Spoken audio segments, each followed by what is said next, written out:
Unless he's watching an ad. Tim's here. He was here, at least. Oh. This is not my shop. Welcome to not my shop. Oh. I am down at the crow's nest again.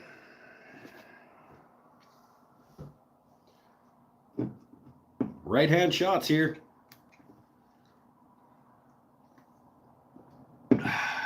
Yeah. Back down at the crow's nest. Doing the show. Gonna turn some things. Maybe. We'll see. Oh, Daddy is here. Look out. She wants to make sure I'm not wrecking the joint. Waldrop, how you doing, my friend?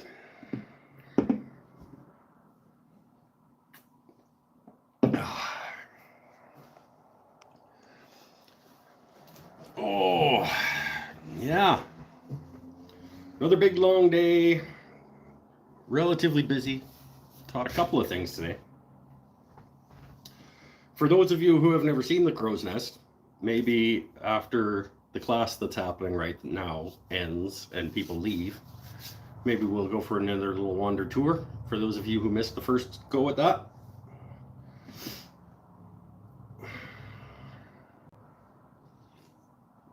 But I figured, while I was setting up lathes for class tomorrow,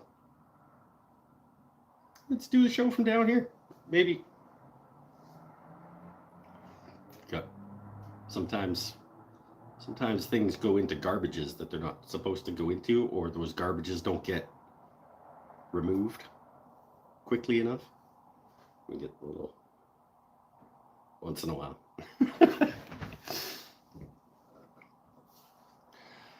Oh, a 5-hour road trip to see daughter each way? 5-hour each way, or just 5-hour total? I mean, either way, that's a long drive. Joel, my man, when did you come up once in a while, my friend, in the conversations? I was missing you. A couple of weeks ago was the last time I was like, you know who I want to see again? My friend Joel. Happy to see you, my friend. Total 5 hours, so 2.5 each way. That's yeah. We're on the, or doing this or doing this. What have you been up to, bro? Oh, God, jeez. You remind me what I was up to the last time that you were around, because I can't remember how long it's been. In the car. Well, that's not as fun, but I can't say for sure because I'm not a...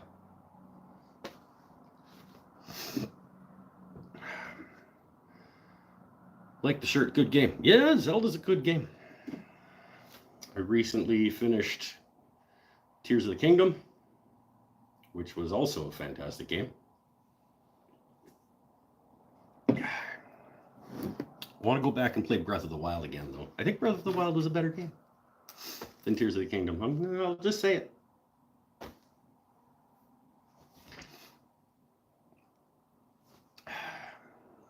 Tim forgot to come back to the video. Showed up early, and then he forgot that this was his plan for the evening.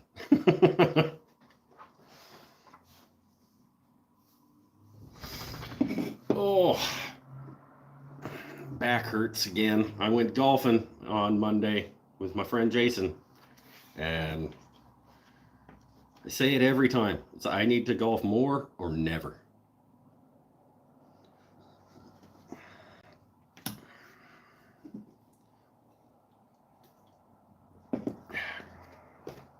A Link to the Past is the best Zelda game. Changed my mind.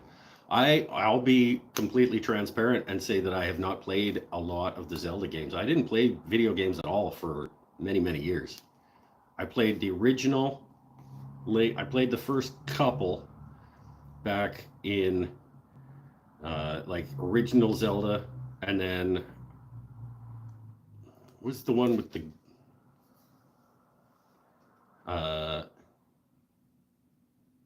I didn't play Skyward Sword. I didn't play Majora's Mask.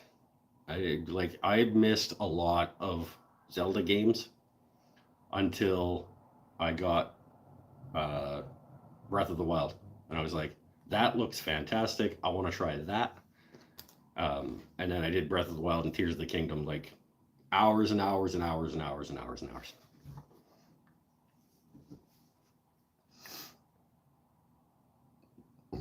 What's on the bench these days? Well, this bench is the shop work table. I'm down at the Crow's Nest setting up for turning class tomorrow and figured I'd do the show from down here and maybe actually turn something. On my bench, I've got, well, currently on the bench, I don't know, but on the bench, I have the shop stool, a wall cabinet,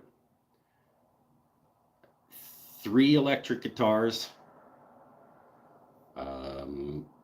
wood milled for about a dozen little boxes, like jewelry box size boxes. The wood processed for a pencil dresser. It's hard to explain. Writing implement sideboard.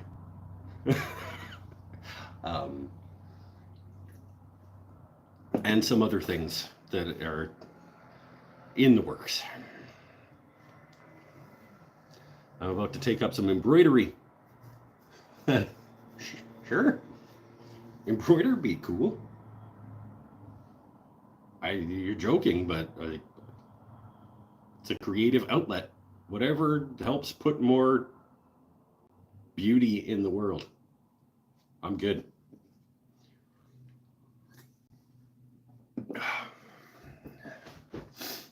Embroidery. I remember when I was growing up, my mom did those hook rugs. They did like there's little bundles of yarn that were like 3 inches long, and they came in like tube bundles, and you'd get a big essentially grid, and you had this special tool that you would like hook the different colored yarns into rows.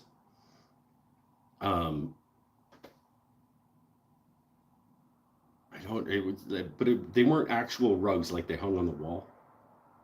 You could use them as rugs, but they were like big shag carpets that you hung on the wall, and they're different designs and stuff. I remember doing that. I was probably 10 or 12 or something when I was doing those with my mom. It was fun. Latch hook rugs. I did it once. It was an owl. Okay. And it says, I remember when you said my birthday present was 4th in line, and now it's like 99th. I didn't have that list of things that I have on the go is not in any particular order. Okay.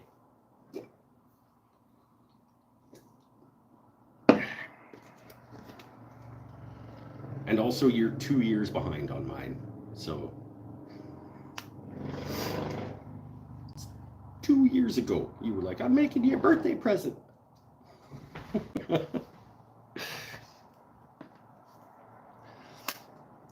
I saw a video of a guy who made a zombie-themed rug that could come apart, and the pink brain and yarn would stretch to expose the brain. Oh, that's cool.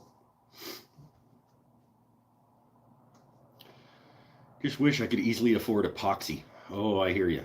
What are you epoxying? What kind of epoxy do you need?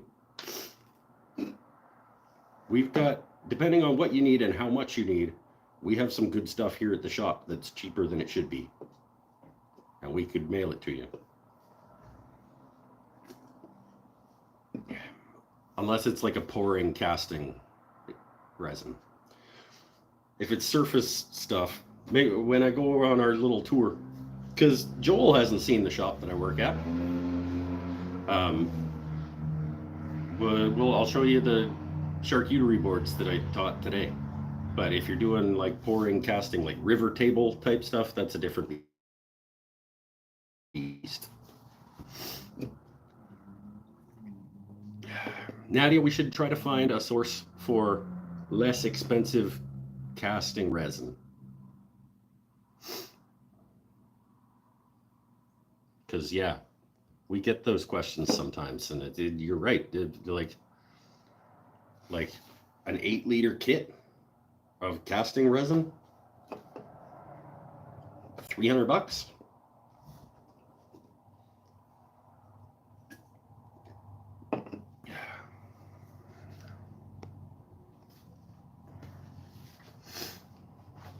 Could use surface stuff for a finish. I have to weird ideas with deep pour. Sure. I want to cast some pirate coins from a forge with reclaimed nails and incorporate them into a deep pour river table. Yeah. Okay. Yep. That's a different beast. The stuff that we carry currently can't help you with that, really. You could do your surface treatment with it. And depending on the size of your table, you might be able to do the whole surface treatment with one of our kits that's like $30 Canadian. It's a 16-ounce kit.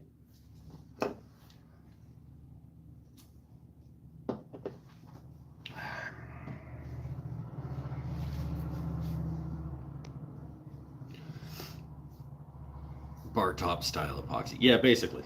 Yeah, it's a surface coat. I wouldn't go more than about a 1/4 inch with it.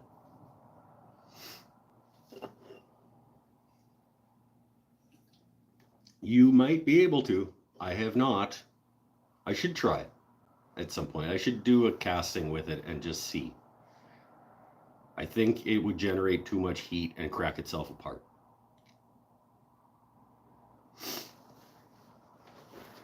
But I'm just guessing. Did you do the work on the wall? I did that one. I did these jellies.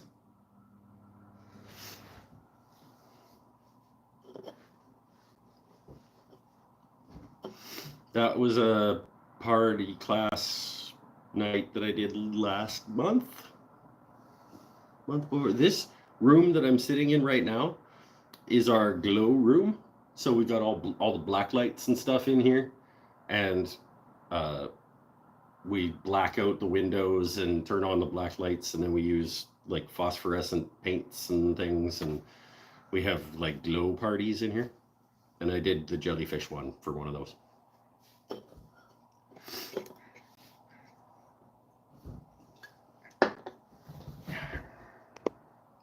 That's what I should do. I should do glow turning class. I'll find some black locust, I think,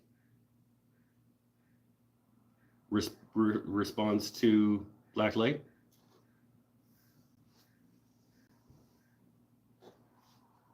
Maybe. I'm not sure it would be super safe to be glow in the dark turning.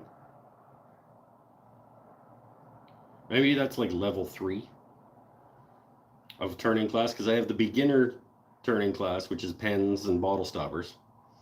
And then I have the intermediate, which is bowls. And then maybe the advanced is glow in the dark bowl turning.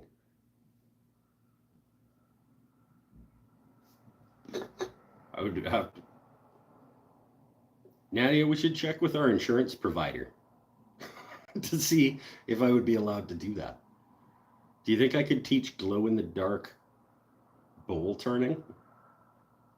Probably not.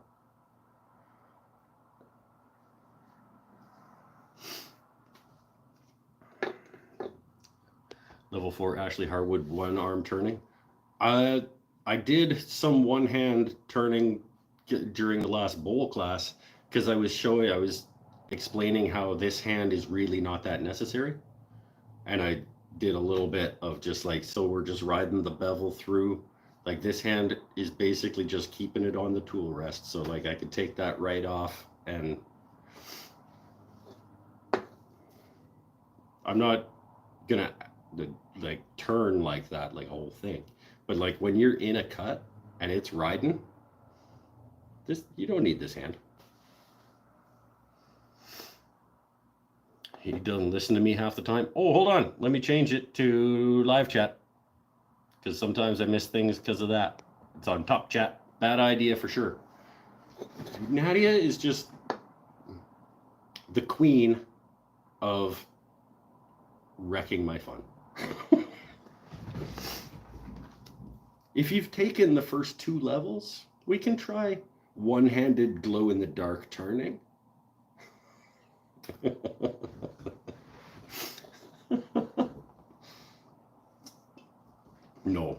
No, we can't.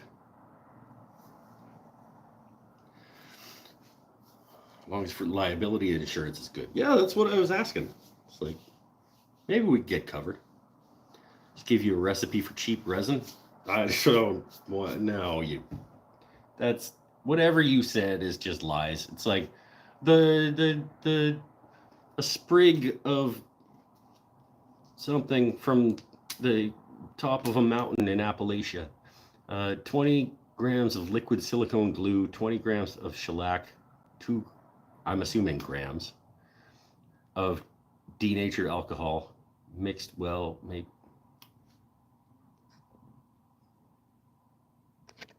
How is that gonna, no, don't do that. Don't do what Paul said. That's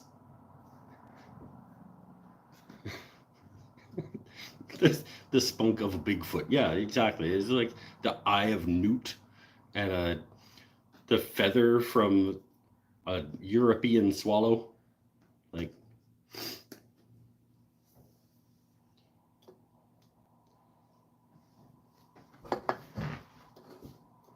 carried a coconut.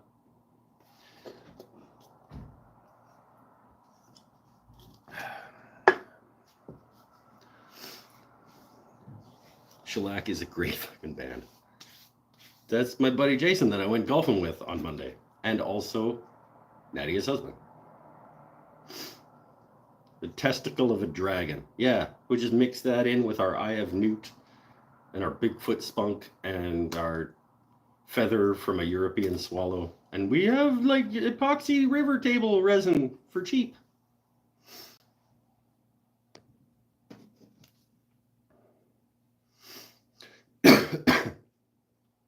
He's debunking it because Canadians can't be trusted with denatured alcohol. We want our alcohol entirely natured. You denature our alcohol, we will fight you.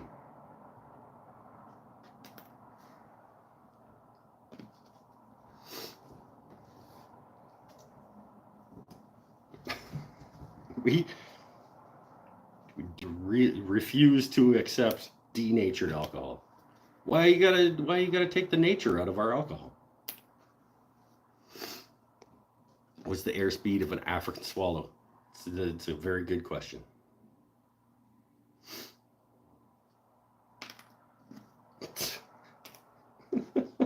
Blanchet la vache!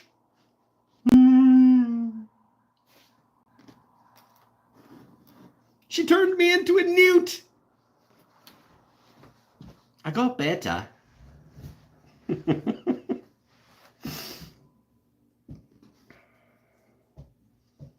If she weighs the same as a duck, she's a witch.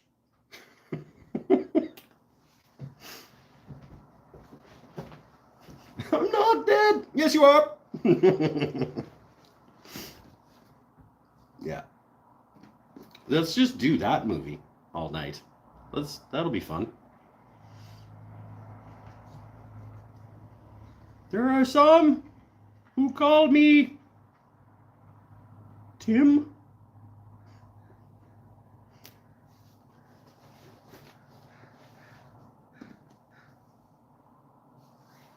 Let's not go to Callum. 'Tis a silly place.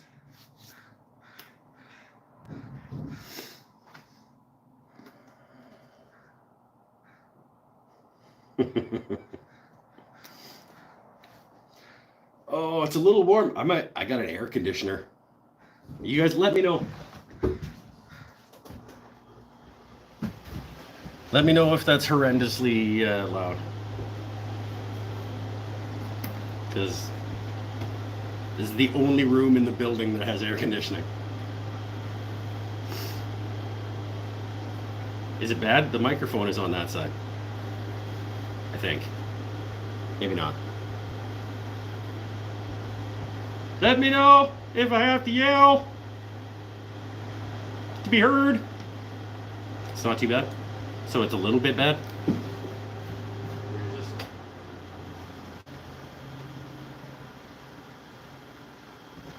Turn it like down a little bit.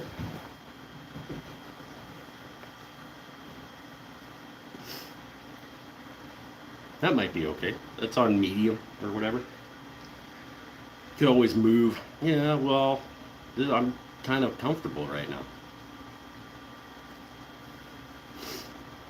It's fine. Okay, cool. Not anything worse than the fan downstairs.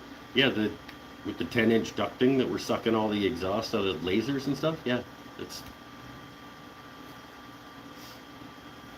And even that I don't think is that bad when also the lasers aren't going. It's the combination of the lasers and that fan.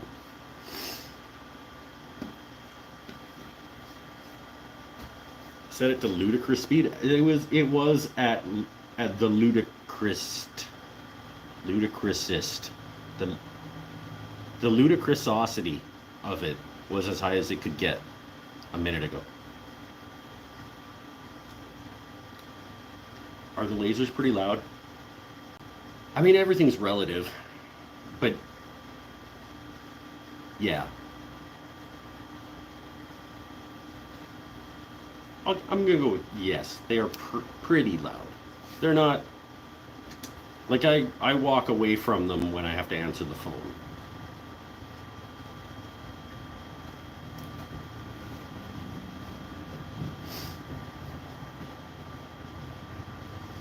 The X-Tool is very low noise. Glowforge is terrible. I would say that the X-Tool is only very low noise compared to the Glowforge. I think it's still, in terms of decibels, it's still, yeah. But yes, it's the X-Tool is quieter than the Glowforge.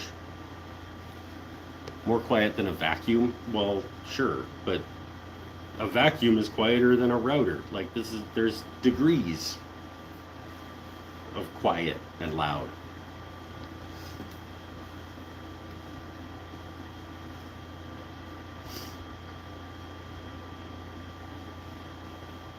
As long as they're not Marine drill sergeants screaming in your ear loud.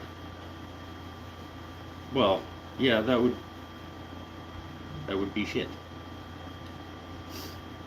Pretty loud and in your face. Yeah. And you can't just like go across the room and talk on the phone. You gotta let them yell in your face, I think. Based on all the movies, I think you just have to let them yell in your face. And they get spit on you and stuff.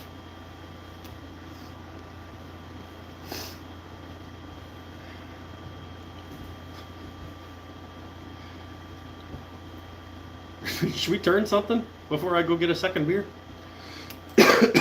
I got a cherry slimline pen up there on the lathe. But it doesn't have to be that. I've also got a bunch of Paul Waldrop blanks.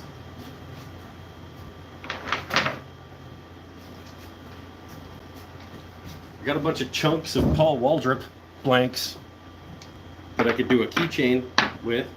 I got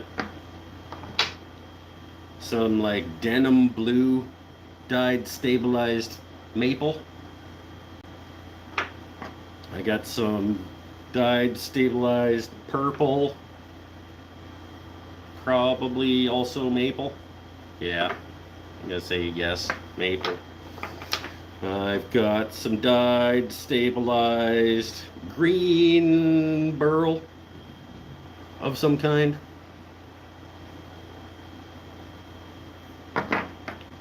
×2. Got a random piece of Paduke. Got a couple random pieces of Paduke.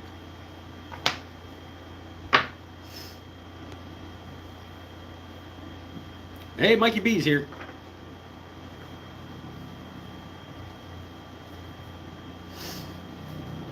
Yeah, maybe just keychain. Maybe just some dyed, double dyed, or some dyed stabilized keychain action tonight. Save my pen blanks for pen class tomorrow. Yeah. Let's make a pen. Let's take a poll. This always works really well. Green dyed and stabilized burl stuff. Purple dyed stabilized maple. Let's go with these three. You guys let me know. Let's say green, purple, or blue dyed stabilized stuff from Paul Waldrop to make a keychain. Bennett says green. 1 for green, 2 for green. Green's winning. Nadia says blue. 2-1. Eric says green. 3-1.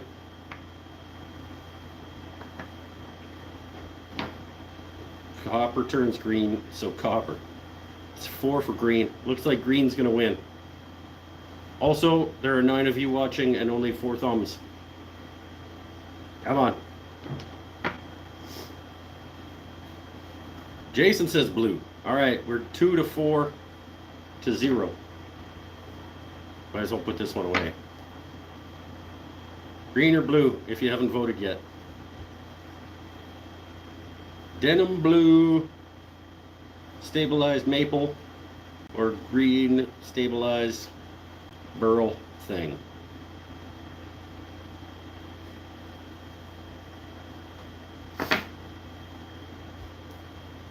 Looks like it's gonna be green probably. And also, I don't know how the show is gonna be over on the folding picnic table type situation there, but it's not a picnic table. It's one of those like folding plastic, you know, the tables. Do I count as 2 because you're in my store? No, you're still only 1 person. You and Jason count as 2, which is why there's 2 votes. Maybe we'll do them both.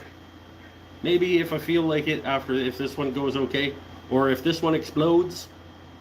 Sometimes things explode. All right, we'll start with green.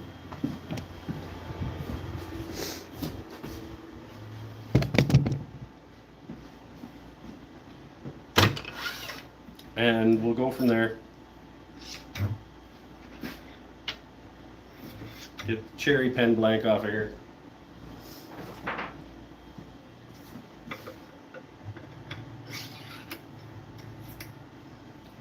It's just a keychain, we're gonna find out pretty quickly how this is gonna go, because it's either gonna explode or it's gonna be done. Like in what, like 5 minutes?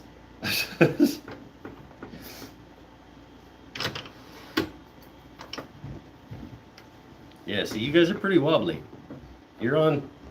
We all know the tables, right? The little. These kind. Not ideal. Like I tell everybody in my classes, if you were going to set up a lathe in your shop at home, you probably wouldn't want to put it on a plastic.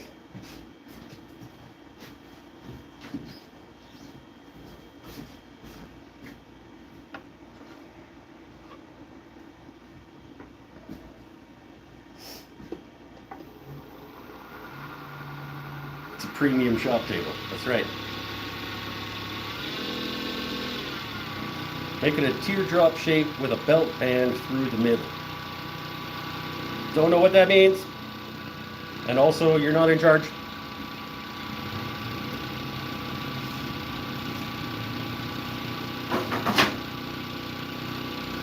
Let's use let's use the Paul Waldrop provided Rockler carbide turning tool.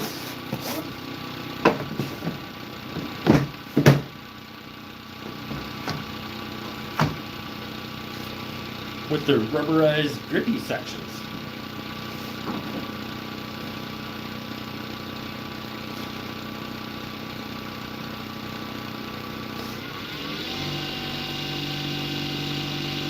We'll see what it, we'll see. I don't, maybe I've totally forgotten how to turn.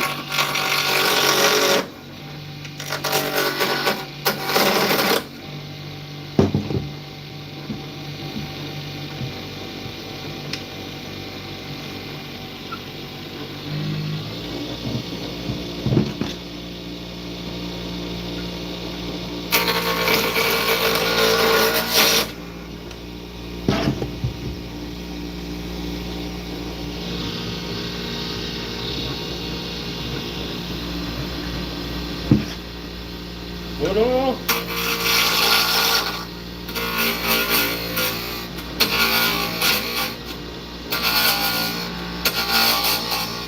Pretty hard.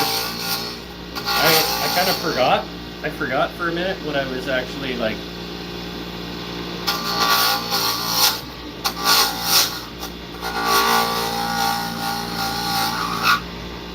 I forgot that it was like resiny.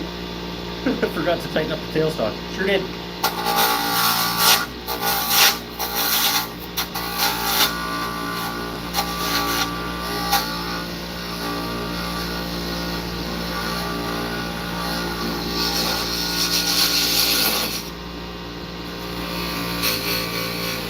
This stuff's kind of fun though.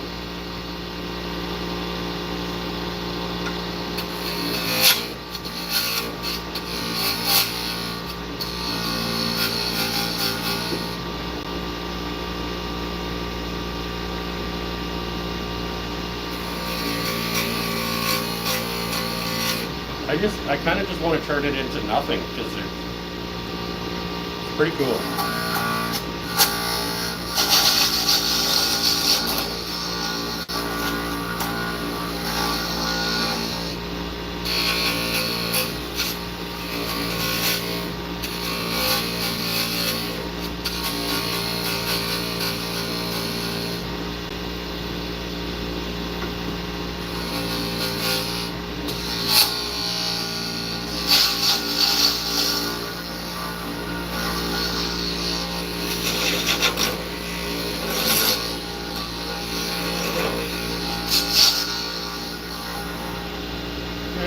Start thinking about shape. Oh, pretty.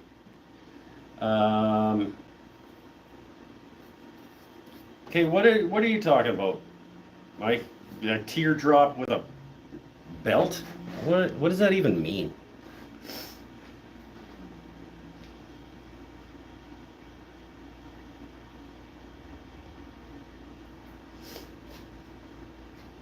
A teardrop with a belt, like.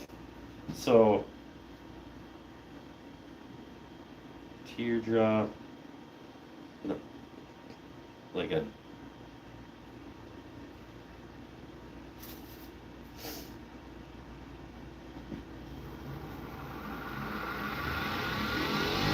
I'll start with teardrop and then you tell me what that means.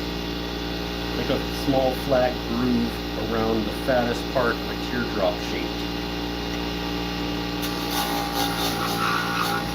So just like a little ridge cut into it, or like a fat guy wearing a belt that's too tight, where it like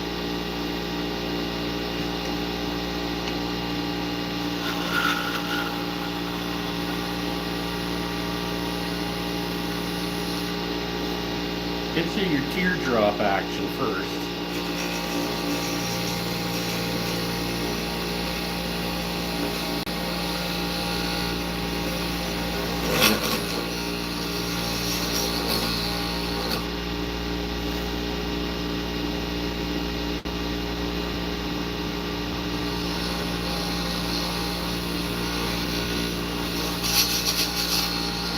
This out a little bit. Doesn't smell awesome though, this stuff. I gotta say. It's not like a lot of woods where it's like, ooh, it smells delicious, like fresh cut cedar or walnut or cherry or something. It's like,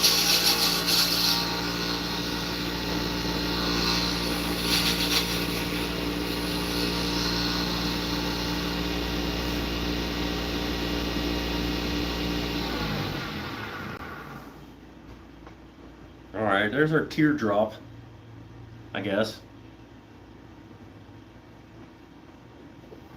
Maybe like more of a, in terms of teardrop, I think there would be more of a covey area.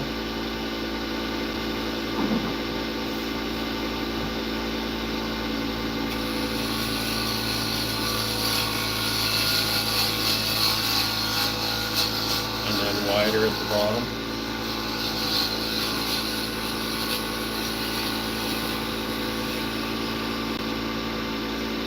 More like that.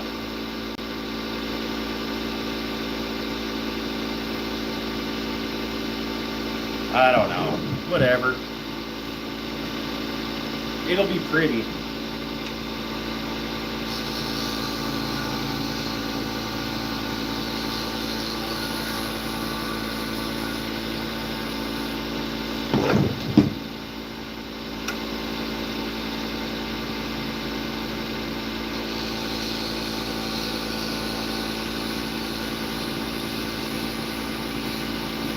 It's more like a bowling pin.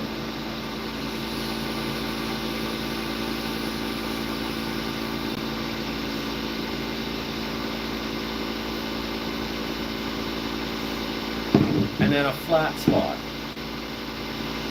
Like, this seems dumb. Let's not let Mike make decisions for us anymore.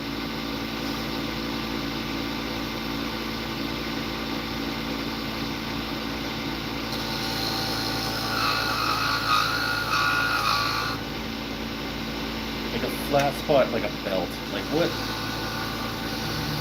Like a bowling pin with a belt on it? Like, you know what? I don't agree. I'm gonna go.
I like that. I like that, okay. Now once I sand it, it'll round those off a little bit.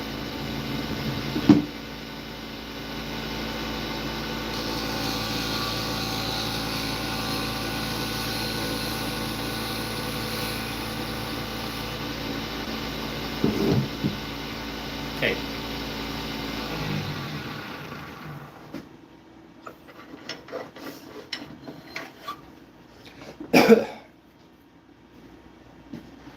That doesn't need a lot of sanding. That's actually pretty nice just like that. I'm gonna go straight to like, I don't know,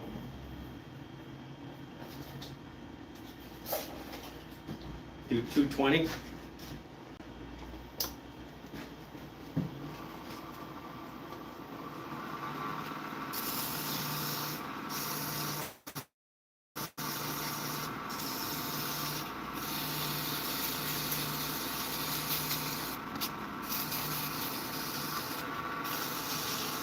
It's a keychain after all. And with the custom, oh, I don't know if I have any high-speed crayon with me. I do have custom grit, like paste. I don't know if I have any high-speed crayon.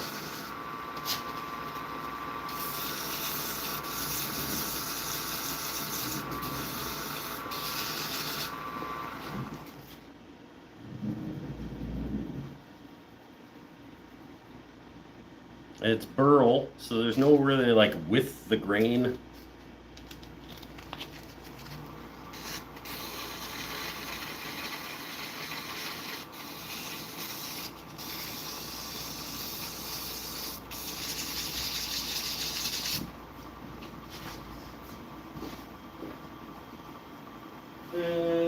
C20.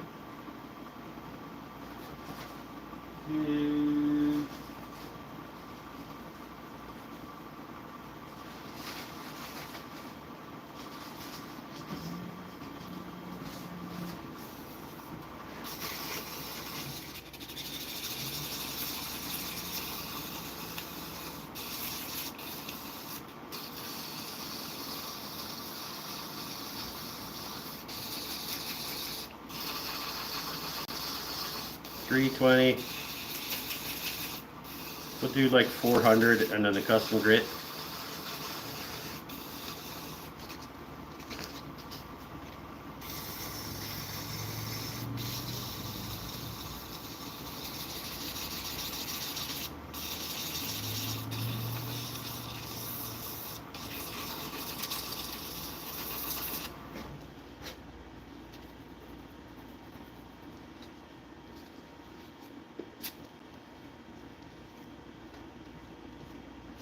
Keychain.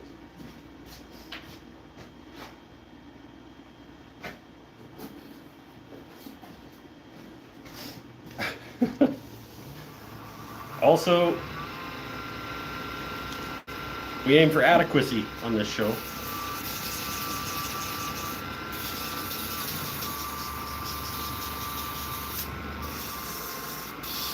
And this will be more than adequate.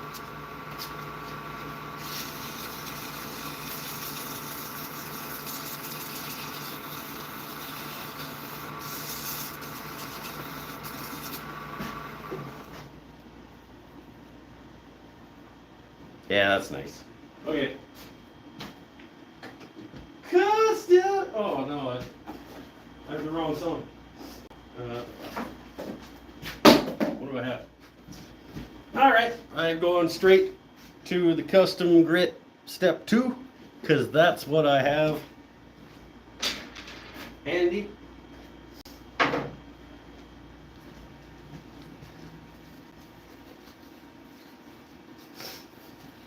What are we working on today?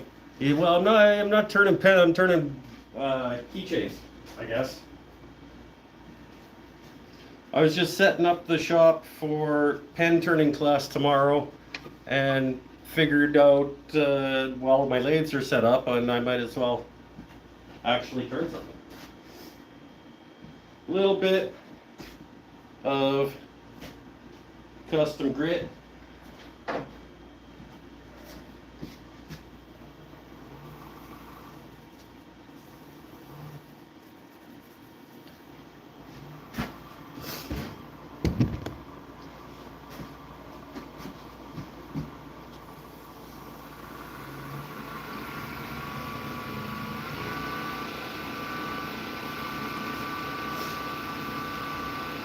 Shine this guy up, get that driven nice and as deep as it'll go in a stabilized burl blank. Yeah, Paul, you'd never remember what kind of burl this is, would you?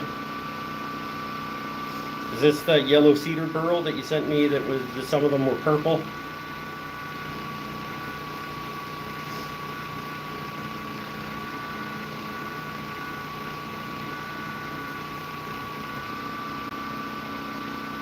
It was a while ago, so probably won't remember, but buff it in, buff it out.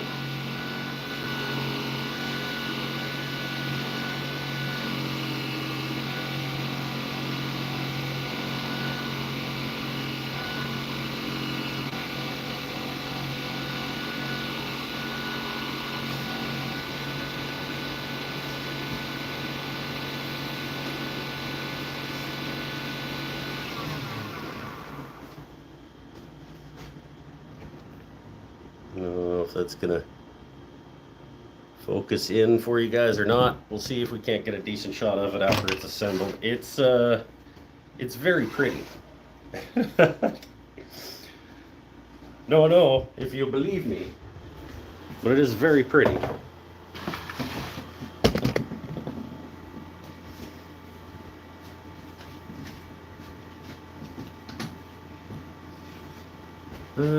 The keychains.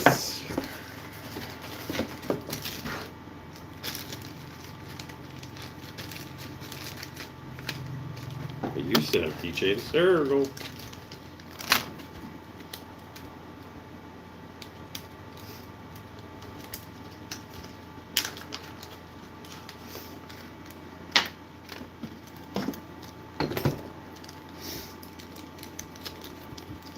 So my keychain kits, totally not sponsored.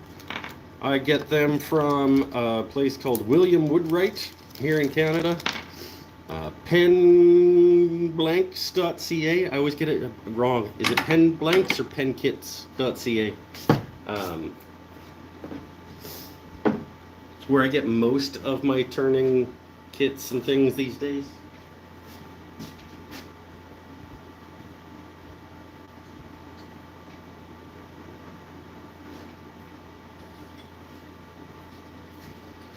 And go with the top side as the pointy.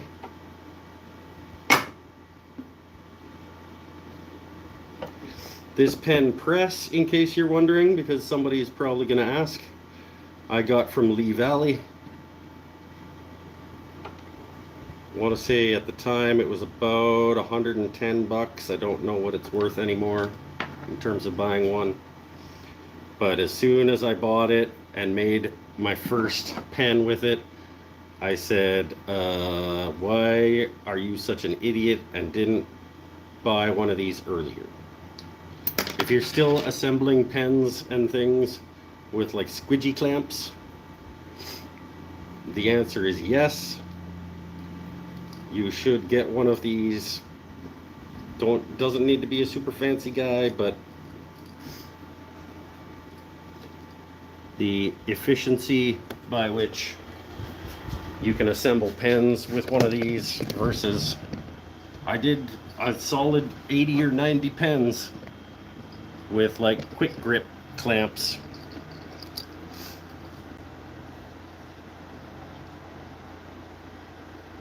It's not going to want to focus on it, but it is very, very attractive.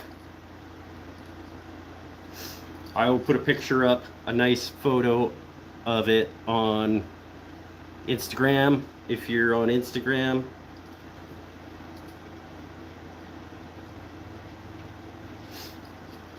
That's a nice little keychain.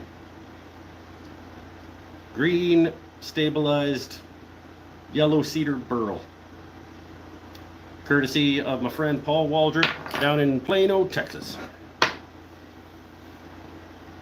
Beer.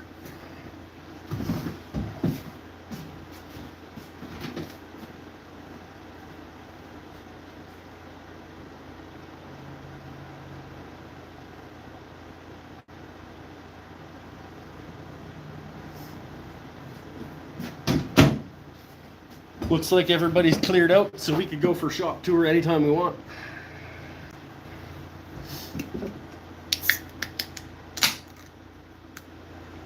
Penblanks.ca, that's right. See, I always go with like, is penkits or penblanks.ca? William Woodwright.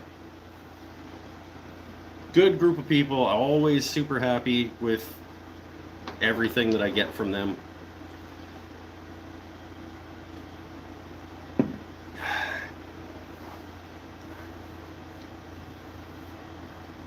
Hashtag not sponsored.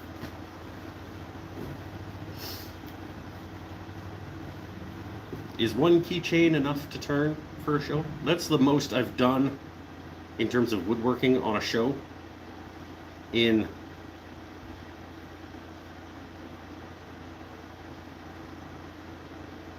I don't know, a number of months. No, I resawed a bunch of yellow cedar like 3 weeks ago.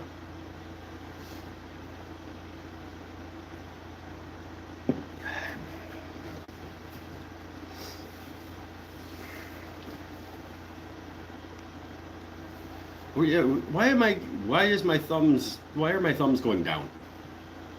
What is wrong with some people? That's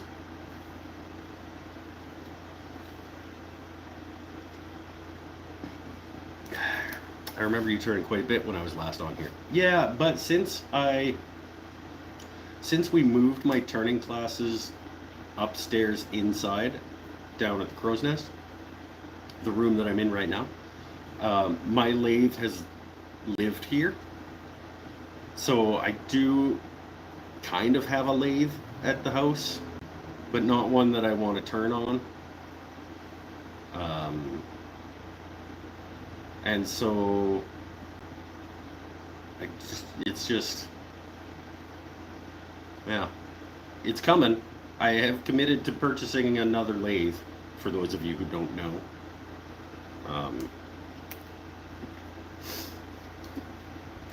At which point I will have a permanently set up usable quality lathe at my house again. So we can go back to turning frequently on the show.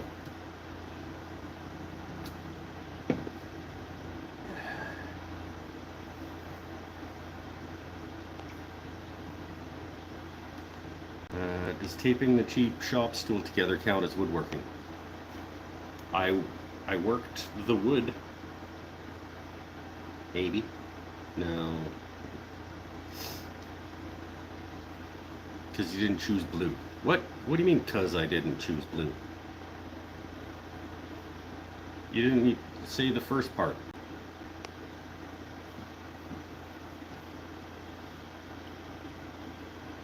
And it wasn't me who didn't choose blue. It is a democracy.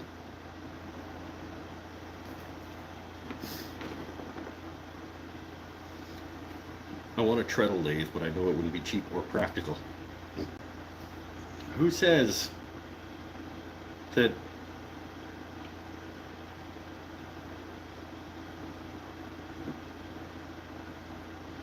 practical?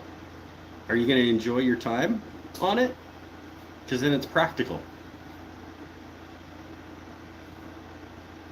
There's something to be said for the way that we spend our time bringing us joy. Efficient, maybe not, but practical? I disagree.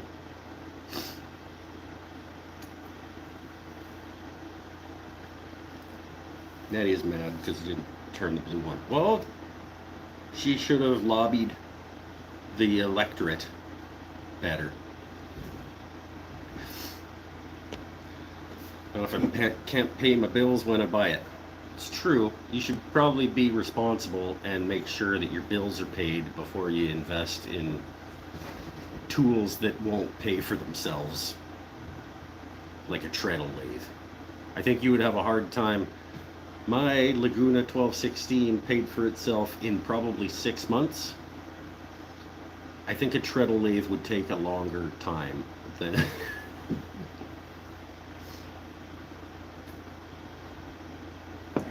But it would be super cool. Efficiency is important if you're trying to go into business doing this stuff. Yeah. But if you just want to go enjoy your time for a couple hours and get some exercise, there's also that. You can sell the treadmill that you have in the spare room and get a treadle lathe. And that's easy justification. You'd be like, I don't need the treadmill anymore because I'm going to get a treadle lathe and I can get my workout and my cardio and stuff while I'm making stuff. Right?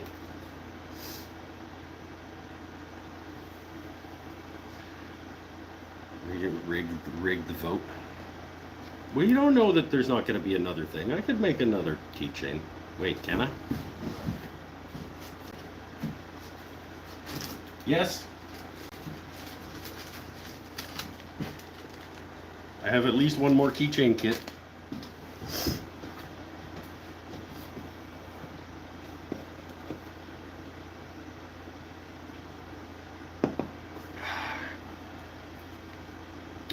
Why didn't I think of that? See? This is why you come here. You come here to learn. And I will help you make important life decisions, and especially with your finances. I am who you should listen to about how to best spend your money. I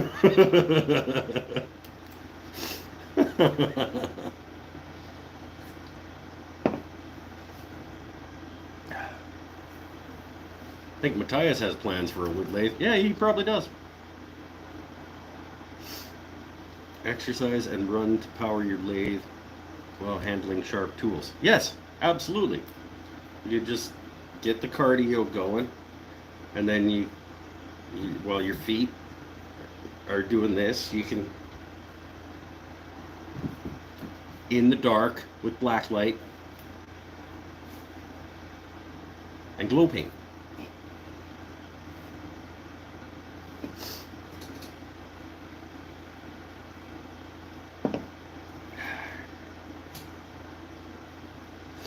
Guys could build a doomsday machine out of damn wood. Yeah, well, and he would be super riveting to watch while he's doing it, because he has the charisma of a wet piece of fettuccine.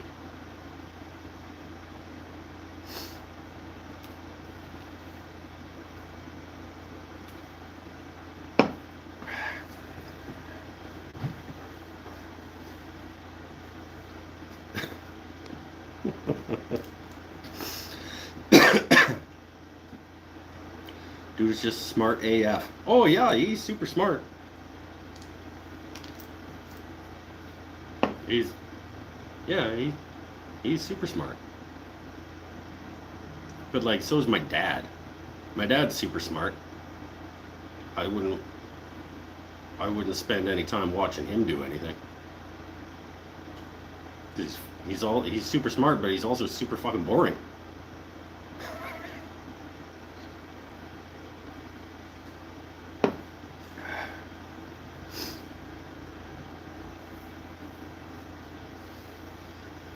I think he's low-key an engineer. No, he's actually an engineer, I'm pretty sure.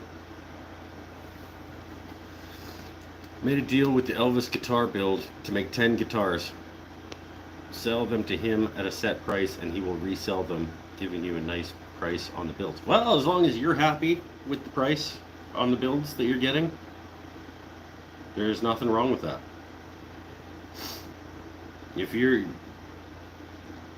If that's a good deal for you, I am happy to hear it.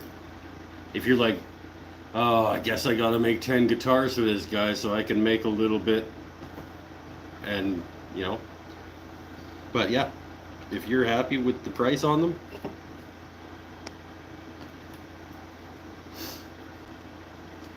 I'm glad you followed rule number 1. What's rule number 1? Isn't rule number 1 don't come here to learn? I don't know what rule number 1 is. Shop, tour, shop, tour, shop. We can do that.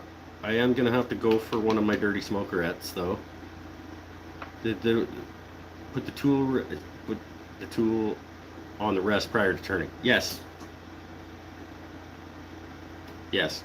Rule number 1 of turning. I thought you were talking about rule number 1 of the show.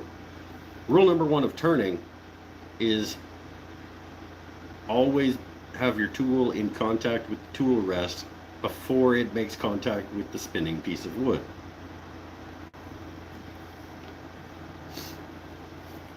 This is important, because when that doesn't happen, you end up with a bench chisel in your belly 100% of the time.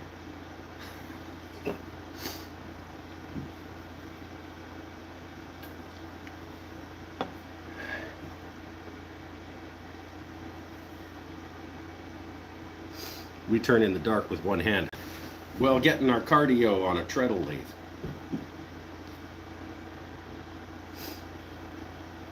I want Paul to make me a Strat. with a two-piece body and a Mark Knopfler setup, hardtail, custom wiring, German brass hardware like Schecter used to make. That sounds like more guitar than I need, but you have a good time. You sound like a much better guitar player than me, because I just want something that is in tune and doesn't buzz when I hit some frets. If I can go all over the fingerboard and not get any buzz, and it stays in tune relatively well, I'm happy. I don't even think I'm gonna keep doing two pickups in guitars anymore. I don't need two pickups in guitars. I don't need to be able to switch between a neck and a bridge pickup. Anything I can do, anything that I would need to be able to do that for, I can do with amps and pedals and things. I don't need to be able to do that mid-song or anything.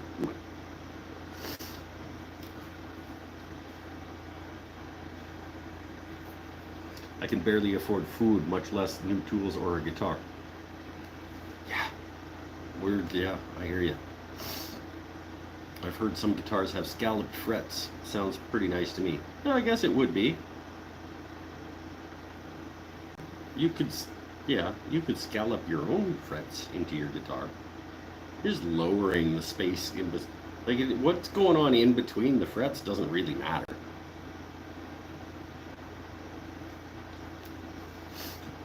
Because when you push down, the string is just making contact with the fret. Everything between the frets doesn't really matter.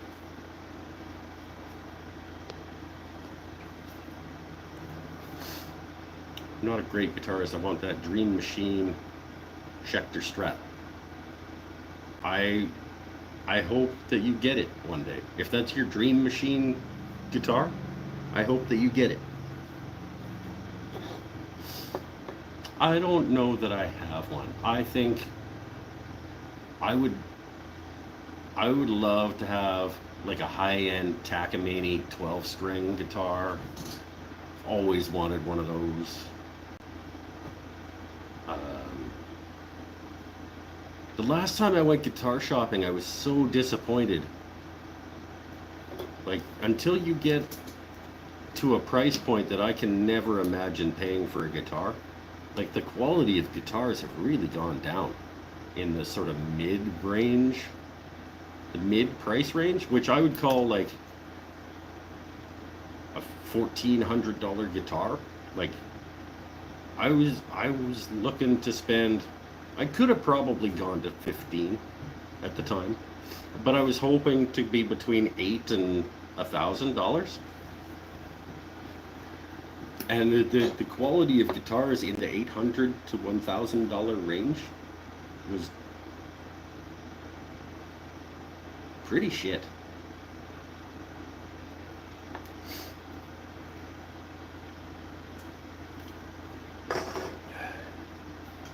Obviously, I like it.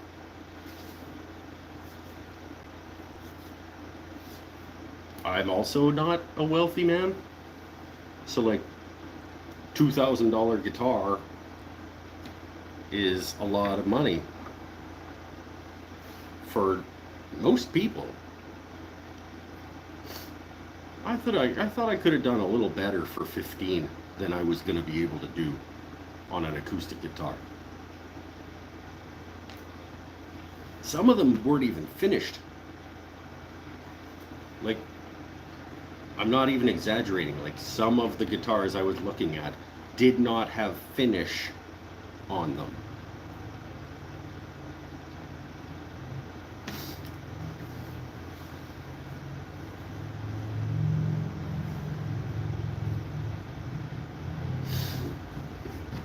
Beer.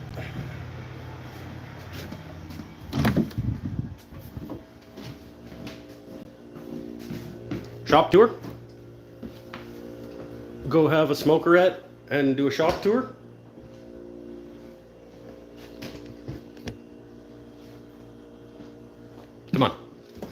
So we'll start the shop tour. Oh, it's dark and quiet. Oh no, the music's on. I'm gonna get demonetized because like Phil Collins or somebody is gonna be playing. We're doing classic rock today. And so what do we got? Some Steely Dan, maybe? Let's turn on the lights. I'm gonna try to confuse YouTube and not let it hear the music that's playing out of the stereo. And I'm going to turn it off so that maybe I didn't get demonetized, but I probably did.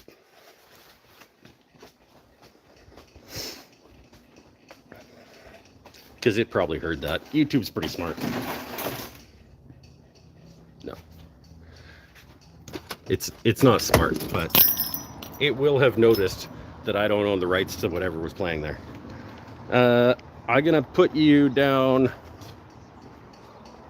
on something.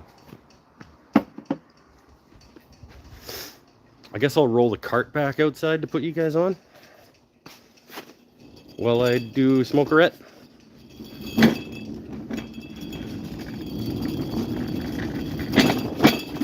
Yeah, don't break the glasses that are on the cart. There we go. Hey, that's a nice bowl.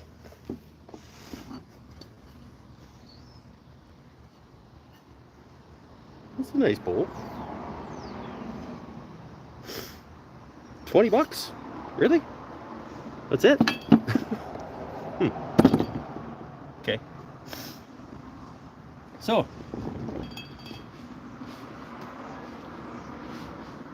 we're out in the parking lot at the Crow's Nest Artist Collective.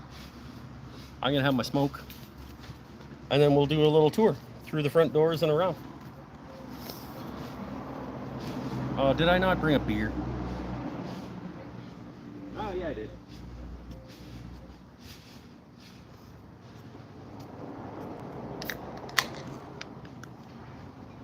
So, thecrowsnestgallery.com is the website of this establishment, in case you guys are curious to see what it is that we do here, if you've never heard of us or whatever.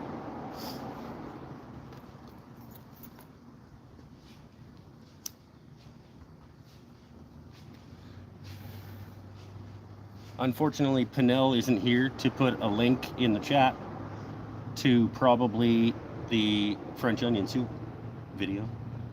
Or no, pork chops, I think, is the one he usually does.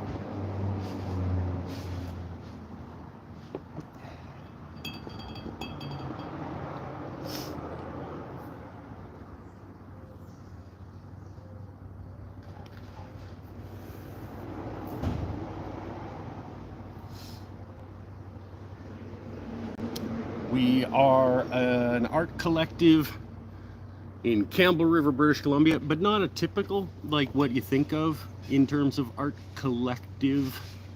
I guess it's a collective, it's not a cooperative.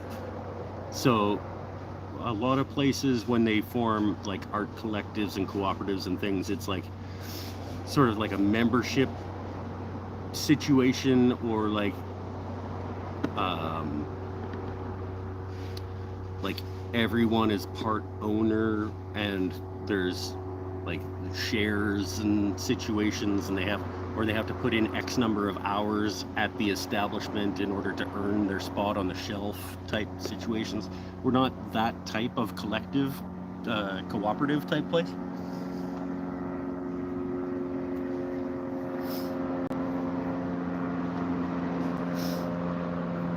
That's not to say that there aren't sometimes tradesies that happen, but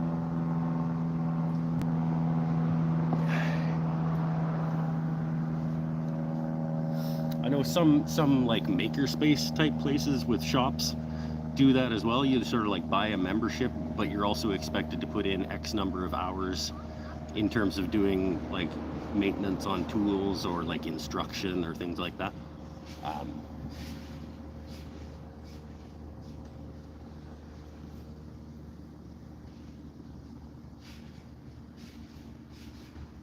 We don't really have any like makerspace type places where there's like a communal wood shop around here, which is a shame. I think it's probably mainly an insurance type situation that's restricting that. I don't know why nobody's done that exactly. I mean, obviously the tools are expensive, but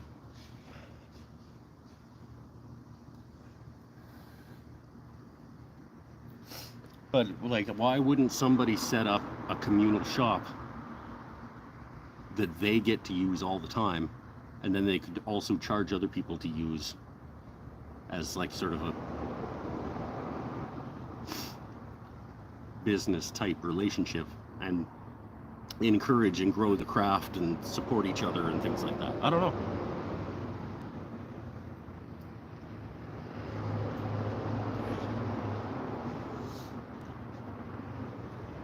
But we don't have one here.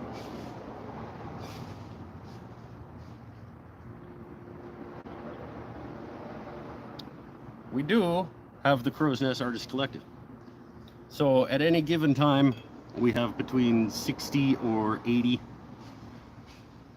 somewhere between 60 and 80 local artists that sell their work out of here on commission, who also have the opportunity to teach if they would like to do instructional work, and they get to set their own prices for their classes and their own capacity for their classes and things like that, and use the space for that.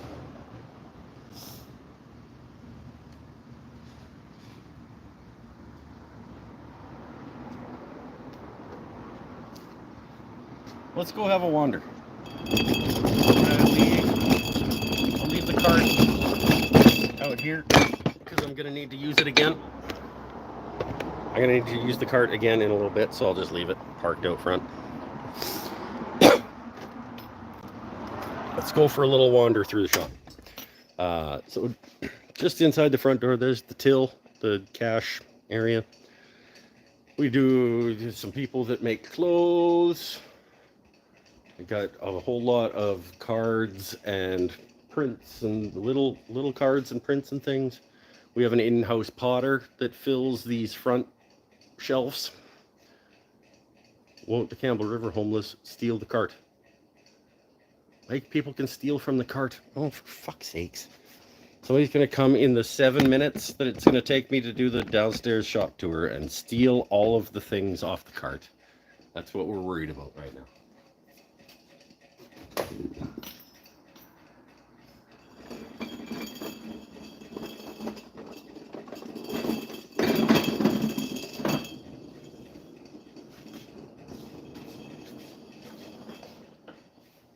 Put that back over there.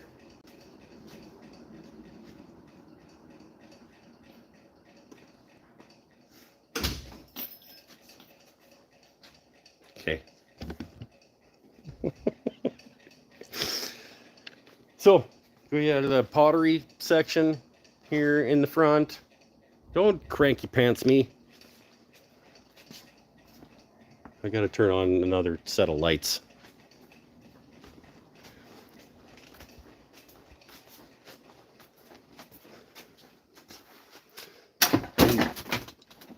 Maybe I am cranky pants. I had to work all day. Where's the unplugging the lights?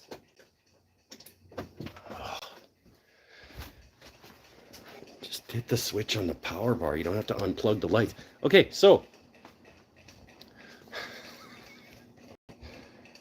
pottery section down here in front, in-house made pottery. Both our in-house potter and some of her students sell things out of there. There's the art supply section. Big wall of Amsterdam acrylic paints. We got the Van Gogh watercolors. Fairly significant lineup of brushes.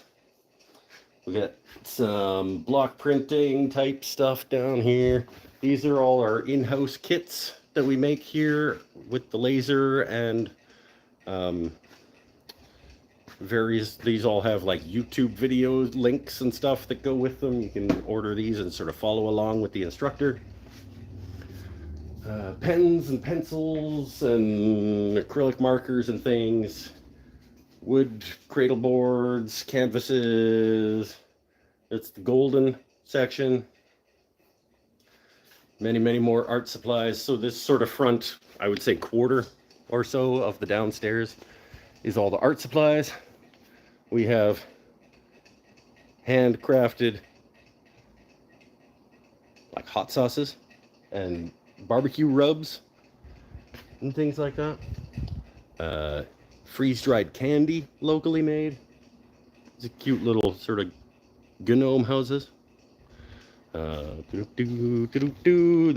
jewelry racks over here. Big spools that make up these center section of displays. Mainly jewelry. Over here we have 5 or 6 jewelers. We made this dress as a staff for a wearable art show not that long ago. It's got LEDs. It glows. It's pretty cool. This is our X-Tool. This is our X-Tool P2 laser, which is a new addition as of about a month ago. Prior to that, we were using the, back in the corner over here, we've got the Glowforge Pro that is now basically a surface to put hats on, because that's what Glowforges are worth doing with. No, just kidding. It got they did a lot of good work for us. Shouldn't be that way. Purses and bags and hats and things hanging over here. I've got some of my stuff in here. I got some bowls and stuff down here. And some charcuterie boards and things. Doop-a-doop-a-pow. Yeah, some resin stuff. This is what I was teaching earlier today. Is currently curing on this back table. This is what I was teaching this afternoon, well, this morning, I guess. So, resin, ocean, charcuterie boards, and Vancouver Islands, and coasters and things is what I was teaching from 10 to noon earlier today. This is the pottery studio. We have 8 pottery wheels.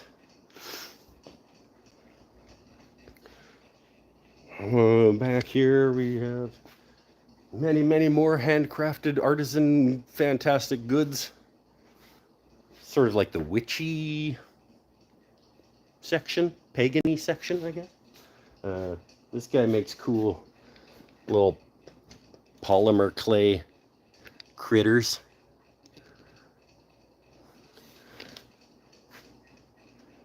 Knitted stuff, stuffies, sort of like knitted flowers. So like we have all kinds of creativity in the world. So let's love it and support it. Some more earrings up here at the front counter. We're back over here. We're gonna head back to the back again. Kids like sort of playroom area. This is the back hallway that leads to a bathroom where we keep miscellaneous, some tools and things. We've got a grinder and the sanders and various class supplies back here. We got encaustic stuff and wood burning stuff and light boxes and soldering irons and Dremels and yeah, the mop bucket lives back here. Some step ladders, pottery tools. A couple of these is sort of one of our classroom areas down here. We have 2 big work surfaces with TVs, so we can sort of have the instructor project what they're doing in front of them up on the TVs, which is nice. Doesn't happen a lot at these tables. It does happen a fair bit up in the mezzanine classroom, which we will go look at shortly. I'm going to lock the door because we're super worried about homeless people for some reason. So up around the stairs, more art on the walls, on the hallway. This thing's pretty rad. This giant macrame skull thing. This section here is all original art along this wall. This is our paint your own pottery section. We'll get to the back wall where people can pick their things that they want to come over and glaze with all of our glazes and things. We'll get some more DIY in-house made kits in our DIY kit corner. Prints from local artists and stuff. This is stuff waiting for people to come pick it up. There's pottery things that people have done and haven't come and pick up yet. Don't get me started. This is the paint your own pottery. You come pick your thing off the wall and then you go glaze it over there and we fire it, and et cetera, et cetera. This is around the corner up here. I would call this like the main classroom area. It's about a, 12 by 40 mezzanine that we have overlooking downstairs, with sort of a half wall that we can fit a fairly good number of students in here. So I would call this the main, oh, that's the painting I taught on Wednesday night.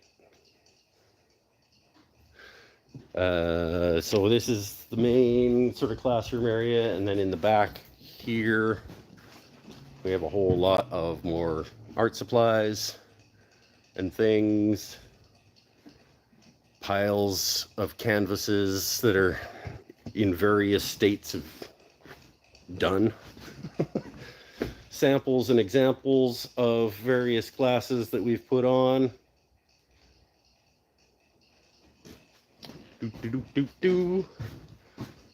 The pottery waiting to go in the kiln rack. This is our kiln room. I'm staff, so I can open it. We have 2 kilns to fire pottery.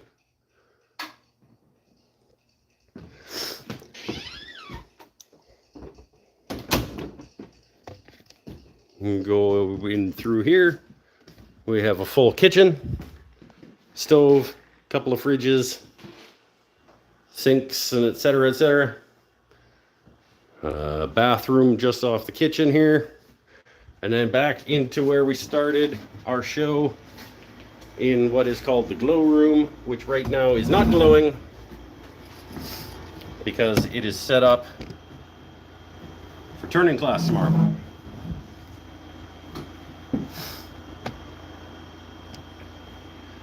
And that's sort of a quick walkthrough. I wouldn't really call it a shop tour, really.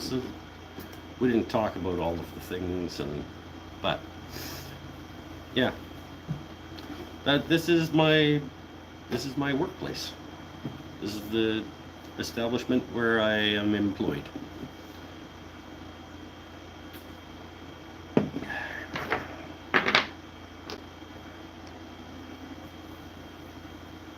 Gnomes, that's right.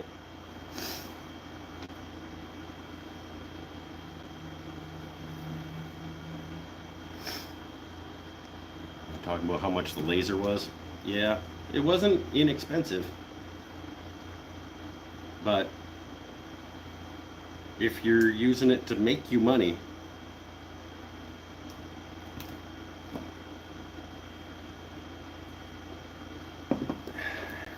if the investment pays for itself and then some,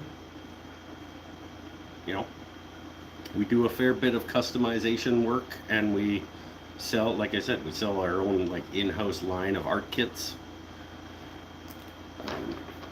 that we need the efficiency. When they started making those DIY art kit things, there was some asshole out in the parking lot cutting them out on a scroll saw. No, thank you.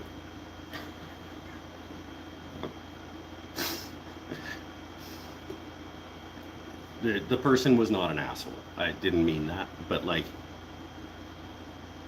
if Nadia said part of your job is to cut out these little Vancouver Island MDF things on a scroll saw for hours and hours and hours on end, I would say I'm going to go find another job. Please, thank you very much.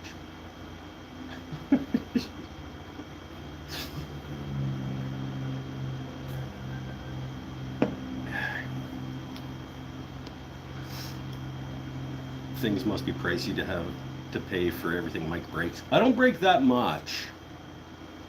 I mean, sometimes things break, but I don't break too much. Cindy was the asshole. I know. That's why she did what, and she volunteered. It's true. It's true. If we had a volunteer scroll sawing out all those 1/8" MDF things, sure. But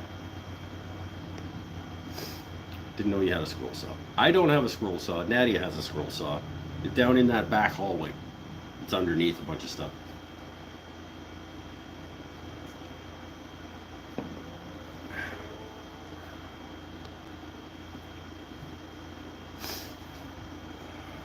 MDF, ew. Never use MDF. It has its place, but not here. No, this is that is the place to use MDF. It's just 1/8" MDF. You cut the shape of a bear out of it to paint on as a canvas. That's exactly the right use for MDF.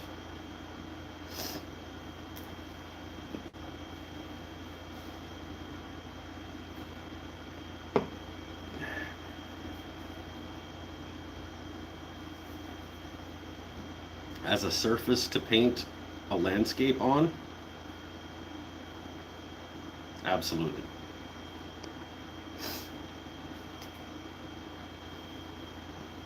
Nadia's trying to sell her scroll saw. We can put it up on Marketplace. Put it up on Marketplace and sell it. It'll go. I mean, you're not going to get what you paid for it, obviously, but if we're never going to use it, let's get rid of it. Take 60-70% of what you paid for it. Maybe not, but you put it up for 60% and take half. Get it out of there. Tim will give us $100 for it, plus probably $300 in shipping.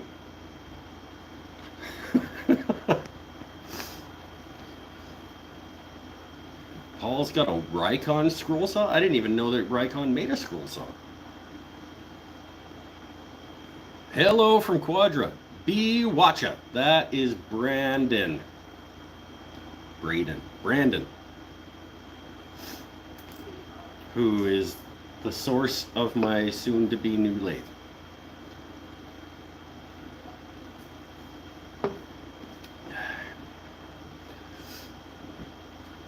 All right, Joel will be back in a minute. Sometimes I think if the laser died, it would be a good backup. It's true.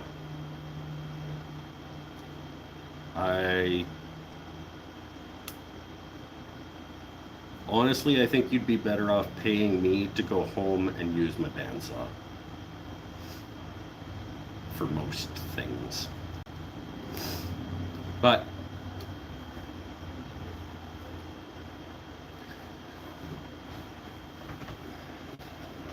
I mean, you don't sell it if you don't want to sell it. But if you want to sell it, it does kind of get in. It does take up a footprint in that back hallway that we could probably use for other things. Rikon 10 600 VS variable speed scroll saw with work light. Okay. It's probably a good tool. Scroll saws are one of the few power tools I would love to have. Probably a good cast iron top table saw too. Yeah. Yeah. 280 bucks for the Rikon. 280 American, so 400 and yeah, maybe 350 Canadian. I don't know what she paid. She bought the maximum, so it's basically like the Mastercraft the high-end Mastercraft line, the maximum scroll saw. It's probably relatively good. It's probably a relatively decent unit.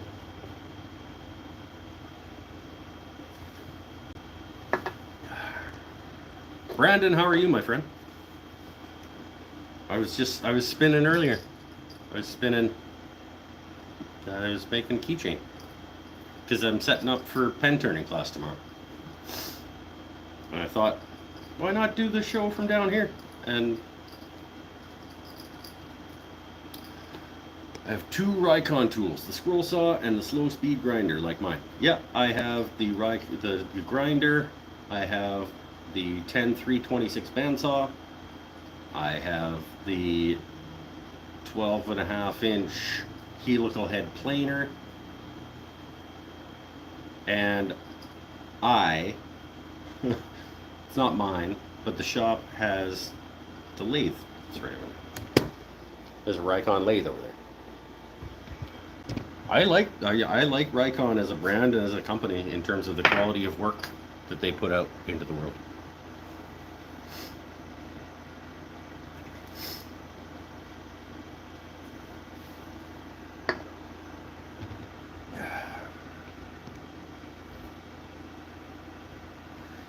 Very well. No time for woodworking while the cocoa are running.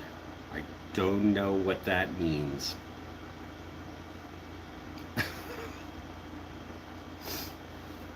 But I'm glad to hear that you're well. I am. You just have to wait for me to get paid by Nadia for my teaching invoices, and then I will buy that bad boy lathe of it. Coho. Oh, see, that makes more sense. Why didn't you say that the first time?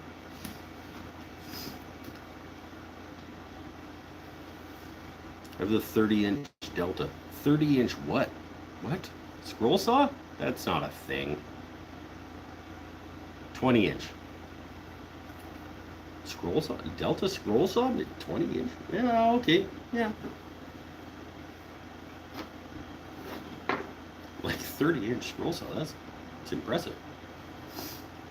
I need a new beer. Let's do Mike's never had this beer before. Hold on.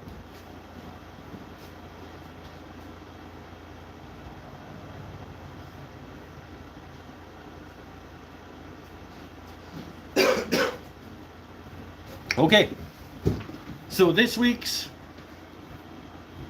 edition of Mike's Never Had This Beer Before is another Ireland. It's another Irish beer. I think we're probably cool enough now. I don't like the droning on. It's over here. I have another Irish beer to try for the first time this evening. I don't expect that it'll be the Smithwick's quality. I love saying it like that, intentionally wrong. So today we have Harp Lager,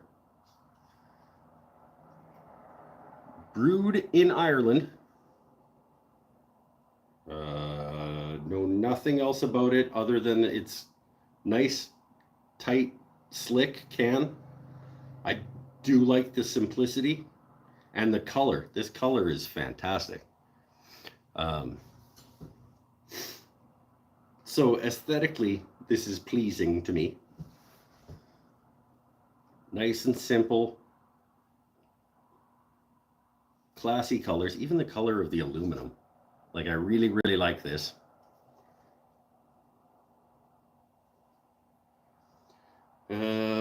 Guinness & Co., St. James Gate, Dublin, Ireland. Okay, so this is the same company. This is Guinness who makes this. But it's a lager, so hopefully I don't have to pour this and wait.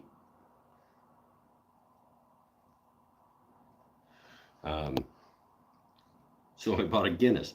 Harp is Guinness. No, it isn't. It's a Guinness. You would never call Guinness a lager. It's the same brewery, maybe, but okay. Harp lager. Like, it doesn't have a. Oh, I used to know what those were called. Little thing that Guinness has in it that foams it as it's pouring. It's like a little ball. A gidget? I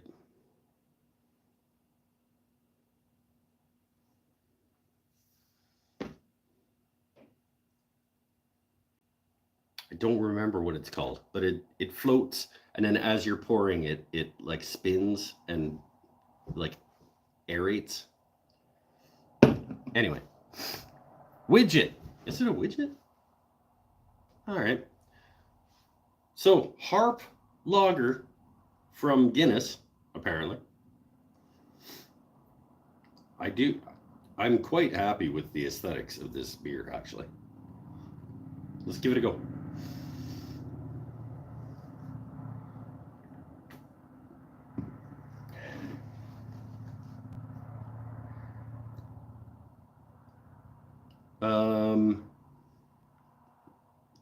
It's not repulsive. There's nothing jumping out at me as being terrible.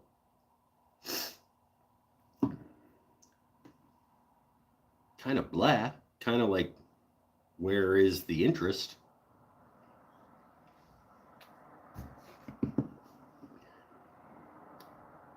I don't see. I'm not feeling a lot of redeeming qualities, but it's not. There's nothing wrong with it. You need to drink it out of a glass. Oh God, Brandon.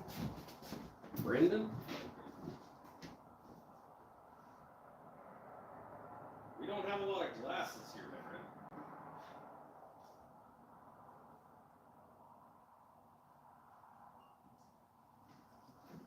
All right, this is not the right establishment. This is not the right establishment for finding a beer glass when you need it, but if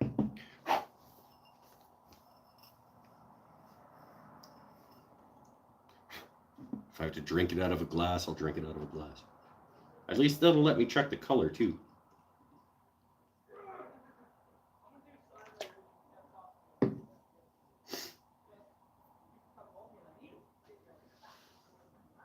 Pretty nice. Nice, clear.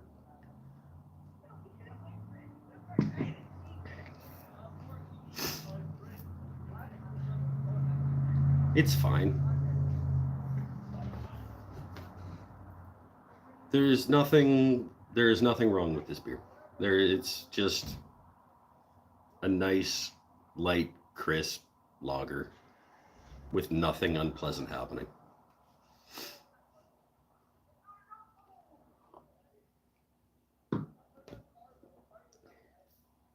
Yeah, there's no. That's like a solid. This is like a solid 8, 7, 7.5, 8. There's just nothing wrong with it. There's nothing exceptional about it, but it's perfectly fine.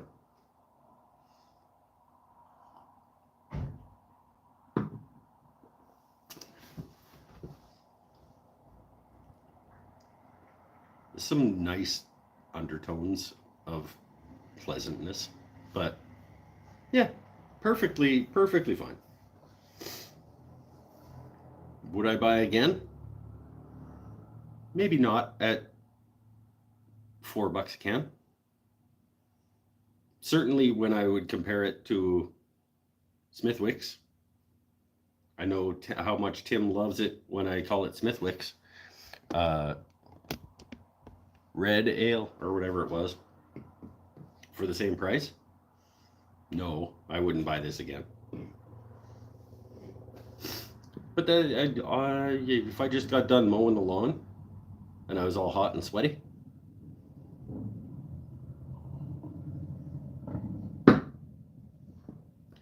that's pretty okay. So, Harp Lager from Guinness. Very, very attractive aesthetic situation happening with their packaging. And a perfectly acceptable beer. With nothing wrong, but also nothing super exceptional. Which, is a pretty good place to live if you're a lager.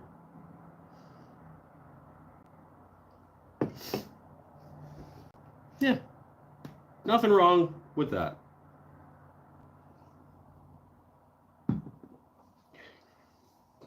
$7.483. Harp Lager.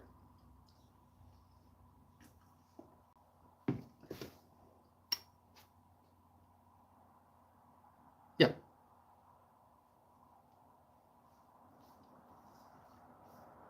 I'll put it in the recommend column. Don't get excited, but you won't be disappointed.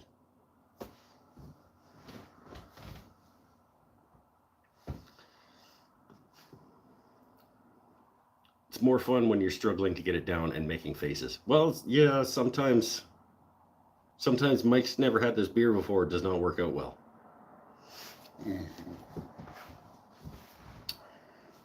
Sometimes it works out exceptionally. Smithwick's Red? Maybe my new favorite beer ever. Harp Lager? Perfectly adequate. Harp Lager is the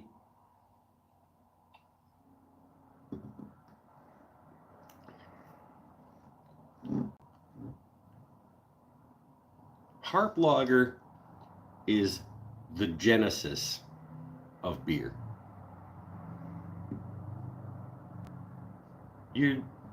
It's just fine.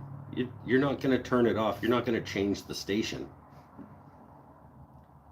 But you're not going to be super stoked that it came on.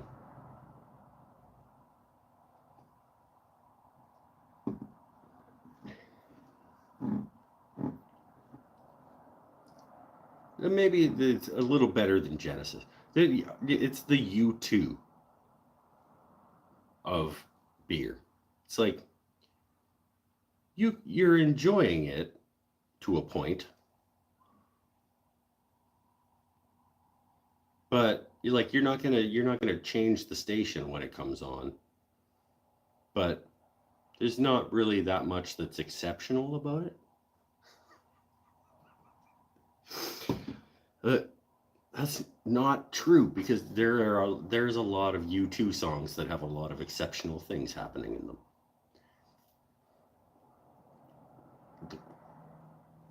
Harp Lager is like the Coldplay? No.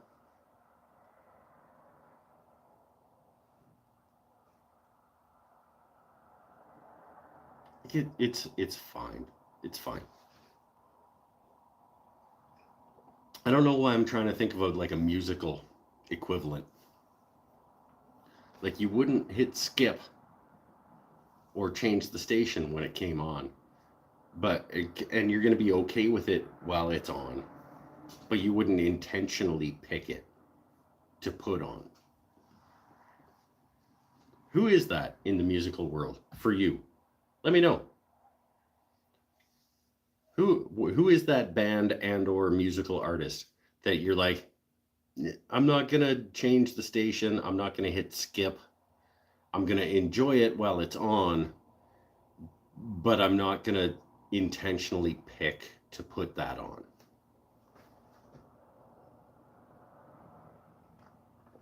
Who is that for you? I'm interested because U2 was a bad pick because sometimes I will intentionally put U2 on because they do have a lot of exceptional songs. Who is that for you guys? Alanis Morissette? No. No. I will absolutely hit skip.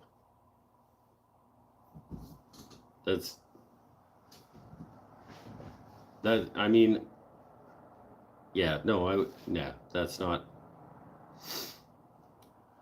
Oh, CA glue and sawdust gets hot when it cures on your fingertip.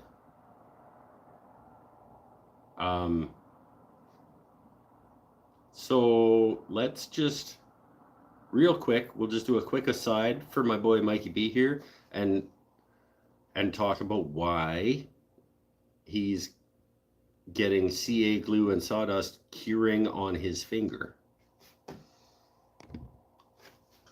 Are you trying to fill some gaps and you're tapping sawdust into some CA glue gaps?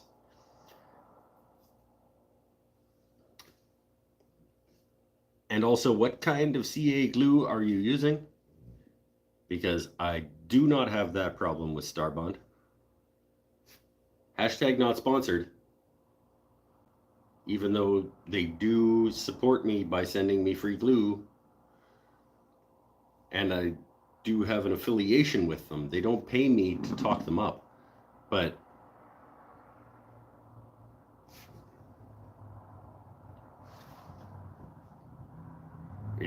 I've never had like I'm burning situation.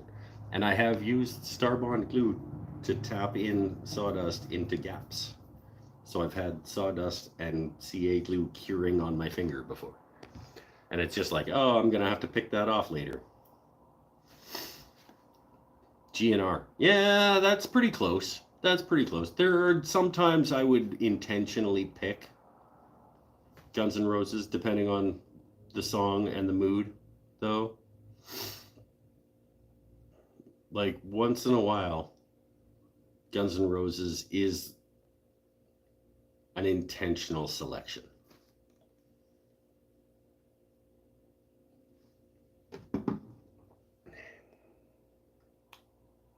Alice Cooper that's pretty good. That's pretty good because I would never pick Alice Cooper. Would I skip Alice Cooper if it came on? Maybe, but not frequently. That's pretty good. That's pretty close. I like that. For me. I mean, I'm asking for you guys.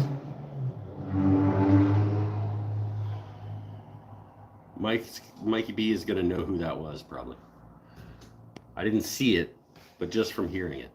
2P10, I've used that. Yeah, that is a burning, curing. I have some in my fridge if you want it. If you want another bottle, you can have it. Because I have some. You can have it.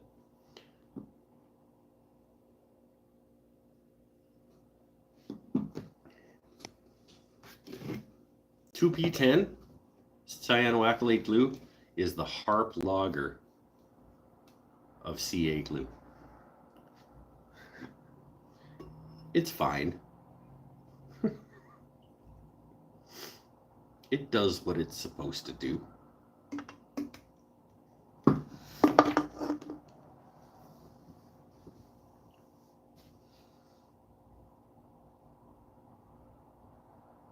Coldplay isn't a bad answer for me, honestly. I joked about it earlier, but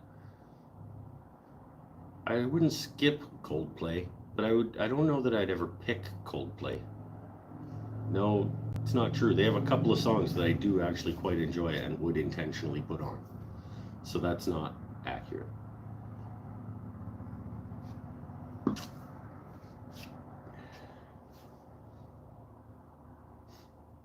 I don't know. In any case, it's not really an important conversation.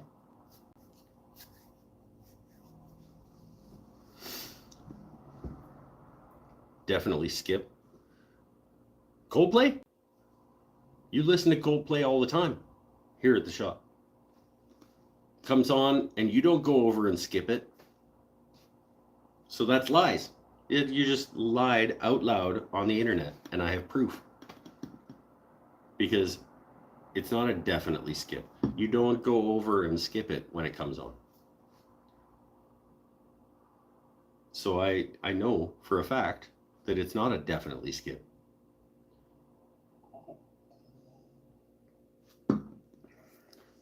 And if it's like, oh no, it's way over there, then obviously it's not a definitely skip. It's not like with the chili peppers where like I'm gonna go over and I'm gonna hit the button. I'm too busy working. Oh yeah, no, there's never a time. So you're trying to tell me there's never been a time where you've hit the button on the laser and now you're like scrolling through Instagram or whatever, waiting for the next time that you need to do something, and Coldplay has come on? Lies.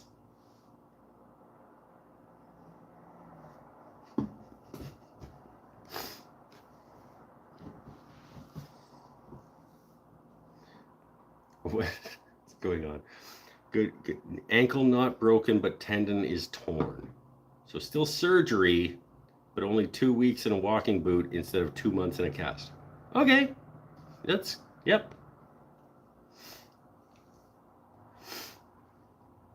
Why do we have fruit flies in the glow room when the garbage can isn't even in here because I put it in the hallway?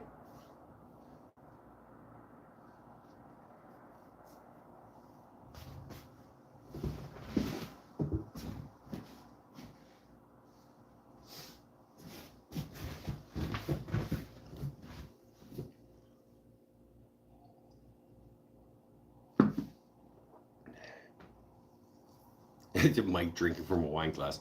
Brandon told me that I had to drink my Harp Lager from a glass, and this is what we have here at the shop.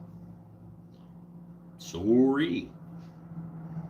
I thought wine glass was better than like plastic cup.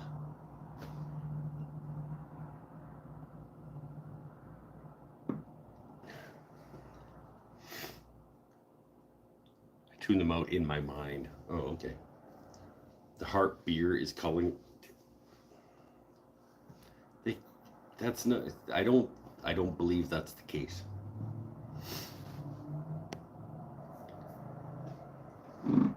Why are they in the kitchen?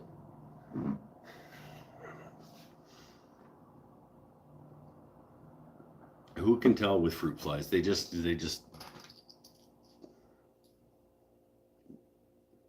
Do they have a reason? Is there like a good sociological and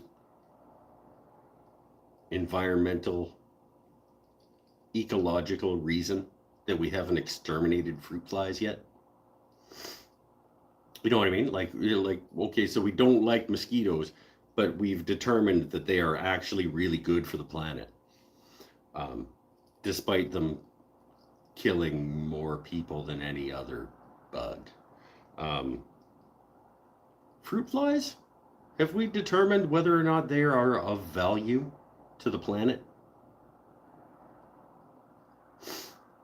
This is really nice. Like,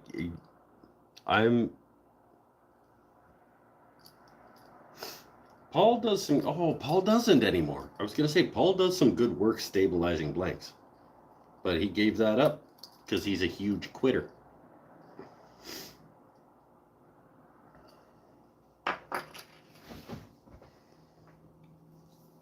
Decomposers. I guess they do that, don't they? Yeah. They help break down organic material, don't they?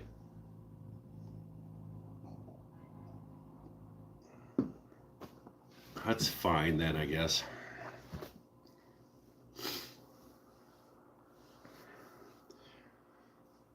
Fruit flies are also pollinators, obviously, though. Well, I guess. Mosquitoes kill more people, or did fleas?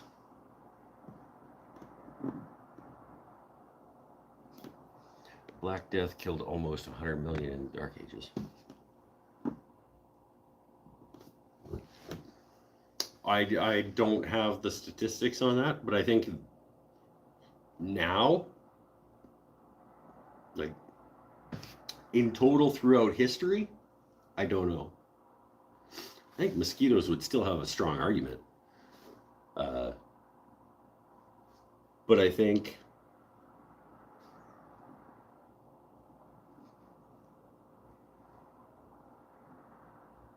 in any case, fruit flies are also a valuable asset for scientists performing genetic research, since fruit flies and humans share 75% of those genes which cause disease. Hey! So we could maybe catch these and sell them to science.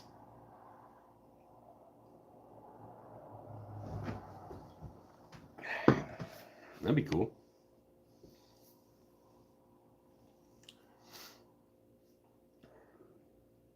The male flea uses its junk as a springboard for jumping. Think about that. What, you don't? Like, I don't understand how that's unique.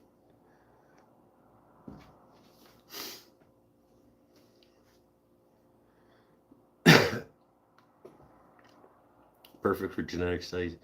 Nadia Googled it too. She's like, oh, they share all the DNA.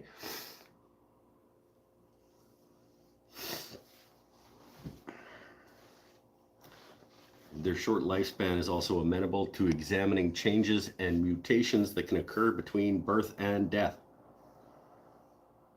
Oh, yeah, all right. Okay, so we need them. Sucks, though. Let's take another Sleeman. Downstairs out front.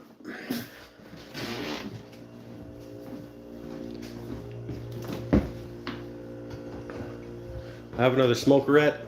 And by the way,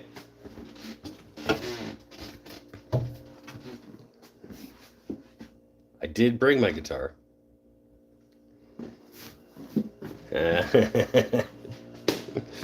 So, I mean, maybe it didn't matter that I got demonetized earlier because the radio stayed on.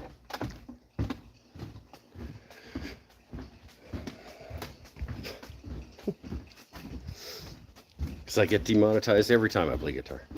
Because for some reason, they think it sounds enough like the actual song that it counts. I don't personally understand that myself, but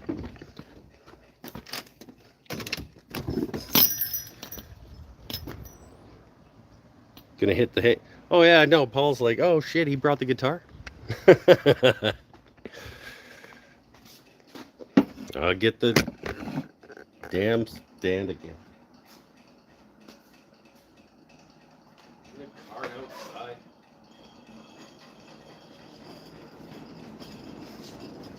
Does anybody want? Anybody want a pair of socks? They're on the discount.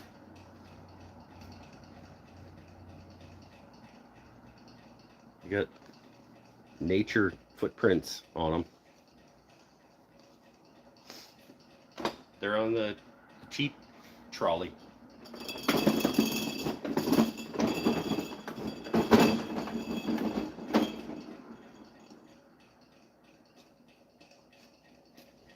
I'll sell them to you.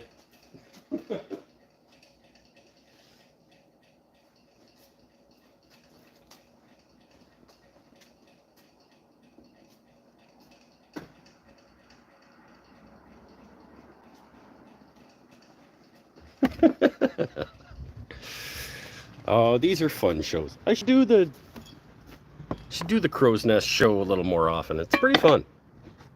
Other than the hassle of having to go outside to smoke. It's pretty fun.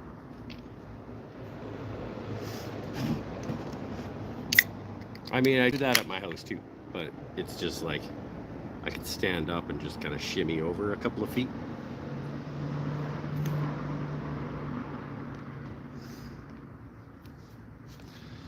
This is a fun on-location episode. Should film yourself playing in the parking lot, put out some empty chairs and yeah.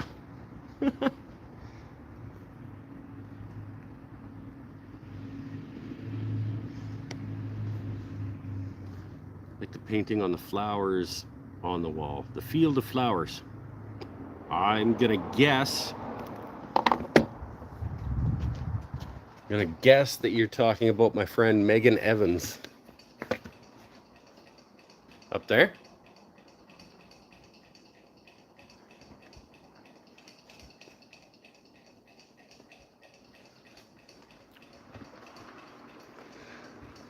She makes prints. You might be able to order. We can probably sell you a print if you want. I believe she has made a print of that painting, and we can probably ship that one to you for much less than a scroll saw. The print might go for $35-40 and another $5-10 shipping. If you actually want it, we can get that figured out for you.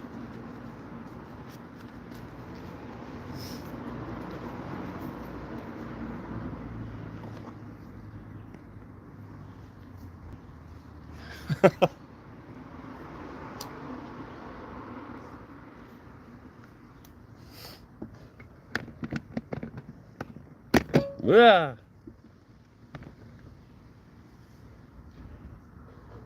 Yeah, she's great. She's like a super nice person. She's very quiet and sort of reserved, but she's a very, very nice person and obviously talented. So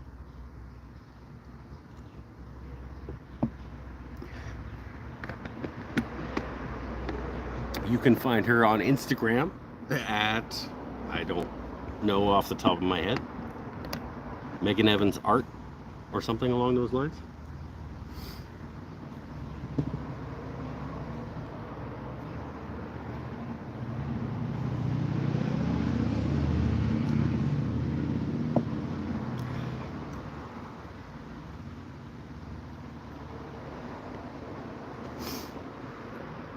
Film it from the upstairs window. So you what you're saying is you want me to put this upstairs in the window and then come out to the parking lot and play to the empty parking lot? Feels like maybe you just don't want to be able to hear it. Because that's a dick thing to say. Has my mom been in the crow's nest like a whole lot lately? I haven't seen her. But I'm only here Thursday, Friday, Saturday. Unless I don't recognize her anymore. I did know her.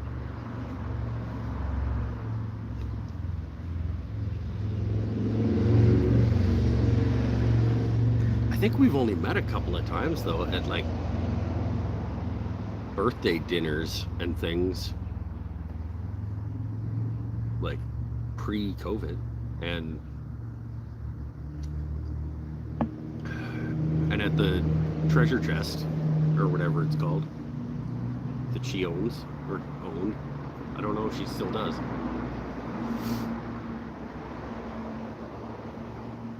I don't know that I'd recognize her if she came in and didn't mention that she's your mom.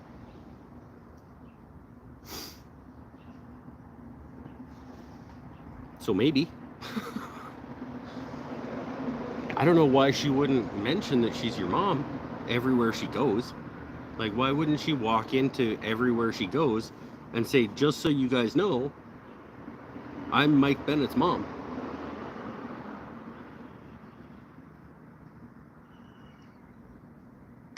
Because I totally would if I was your mom. That's a weird thing to say. She was talking about it the other day like she wanted to move in there. Well, yeah, because it's rad.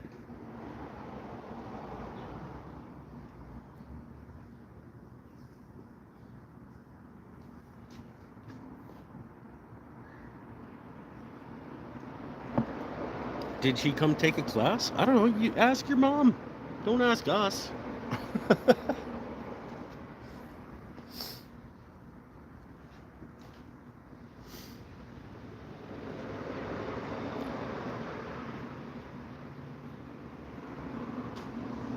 And also ask her why she doesn't just go around announcing herself as Mike Bennett's mom.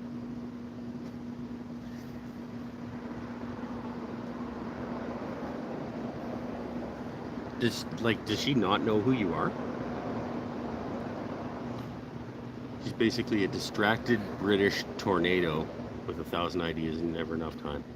Oh, yeah. And you know what? She would come in and she'd buy the fat paint. So I haven't seen her. Because I know, you're right. She would come in and she would buy the shit out of the fat paint to refinish and distress old furniture with. And hit it with chains and shit. Yeah. No, I haven't seen her.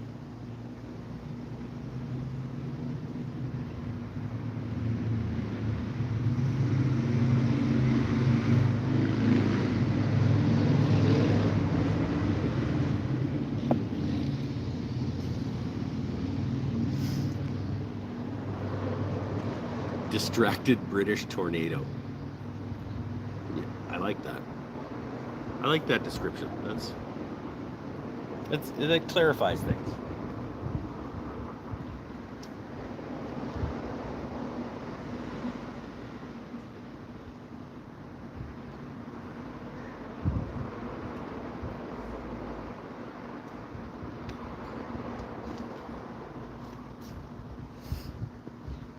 Oh, what should we do for the rest of the night, peeps? I have the guitar upstairs. I have access to computers. I could look up lyrics for things. I could take requests and try songs.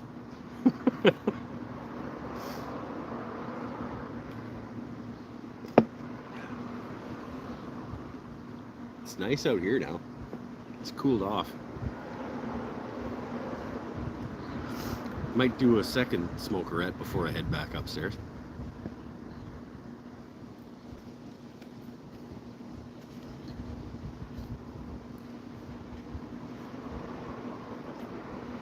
I could turn another keychain, maybe. I did the blue one that Natty is mad that I didn't pick.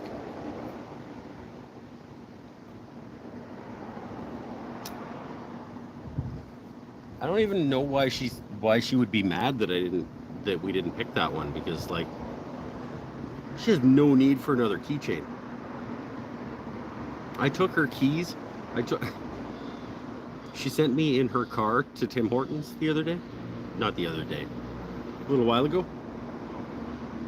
Her keys are like 17 pounds.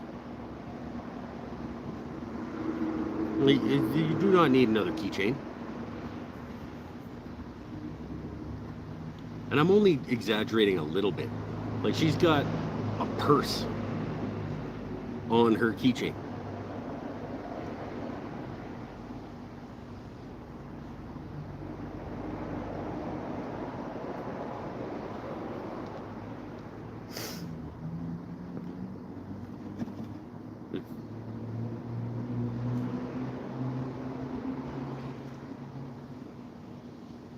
Like, full on.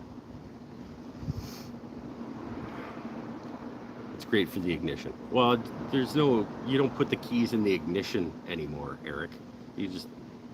Your car knows that your keys are inside, so you can press the button. But we have a lot of doors. It's not the door. You have like the key fobs for 2 vehicles, and then a purse, and then a whole whack of other keys.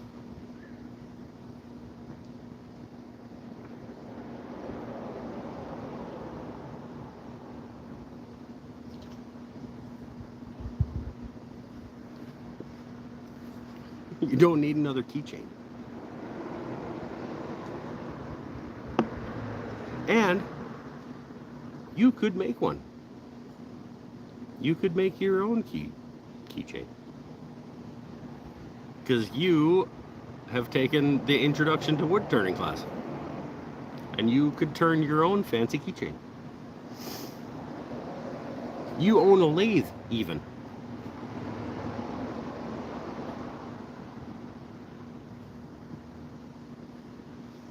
He's being dramatic. No, I'm absolutely not. I'm absolutely not. Your keychain literally has a teal and purple, I think, teal and purple purse on it.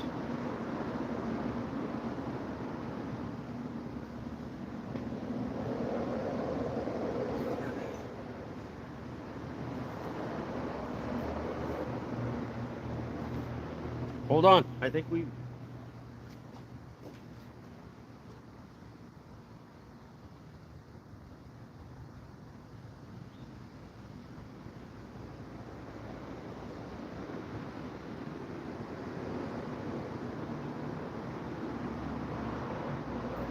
It's like one of these.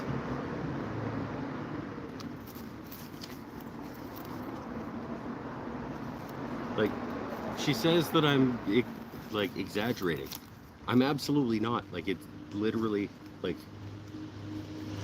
one of these is on her keychain.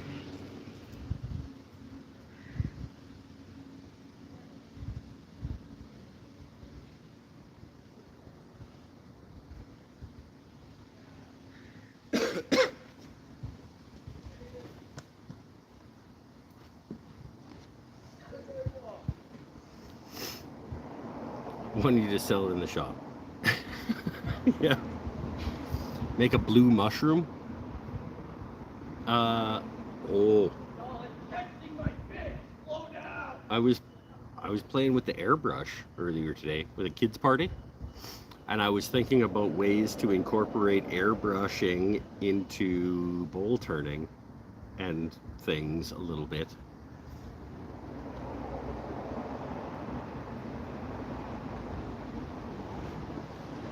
So not tonight, but yeah, I think some airbrush on some turned things, and possibly a mushroom would be pretty cool.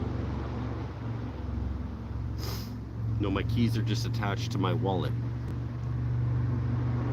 When your keys are attached to your wallet, that's a keychain. That's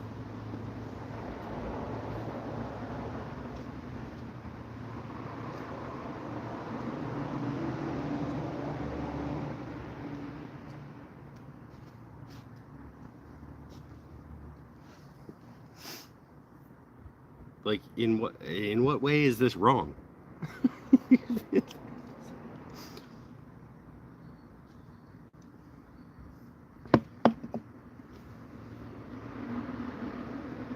Like, you can't...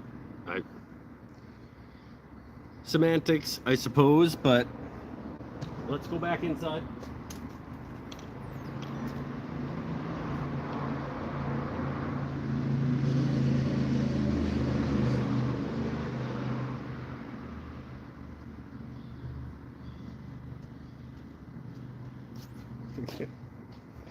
Go back inside. I'll bring the cart inside.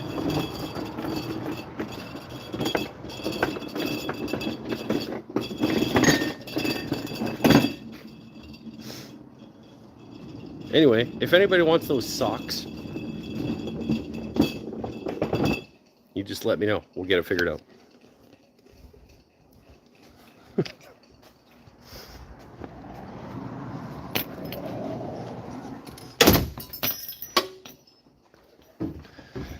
Come on back upstairs. This is a good one. This way, that guy might be Mikey B's favorite painting in the shop.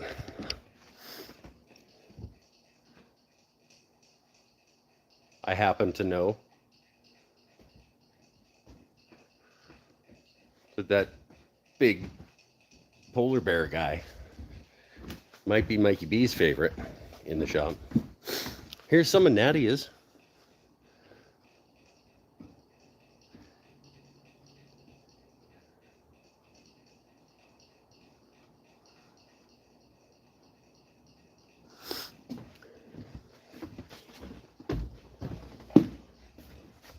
I did that one.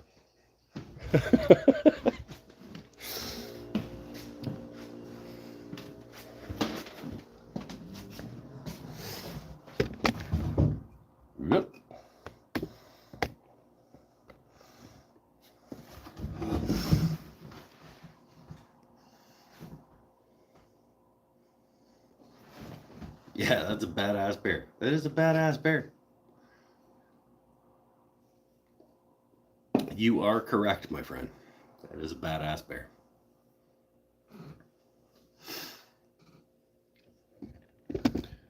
Oh, guitar or probably not turning. I gotta turn a bunch tomorrow, so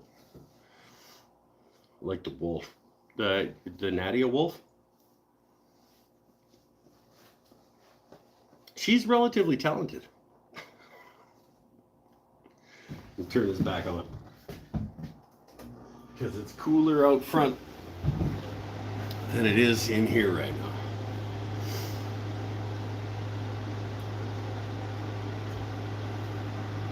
I think my favorite of that batch of Natties is probably the owl.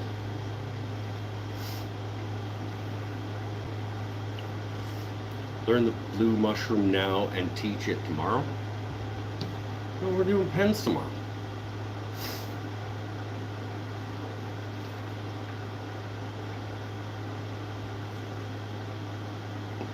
Somebody literally signed up for a class to make pens. I'm not gonna be like, oh, so today we're gonna make mushrooms. Like, mushroom. I don't have a chunk of wood. I could make a chunk of wood and make a mushroom out of that, probably.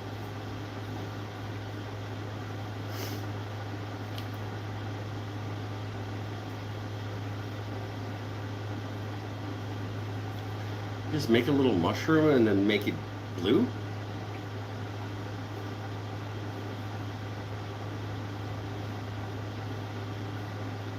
Seems like a weird... Well, Nadia, you're here tomorrow. Come talk to me during class and tell her, like, let's talk about what this blue mushroom is that you actually want. With a keychain on it. Make a big blue mushroom for her to add to her keychain. Because at this point, why not, I guess.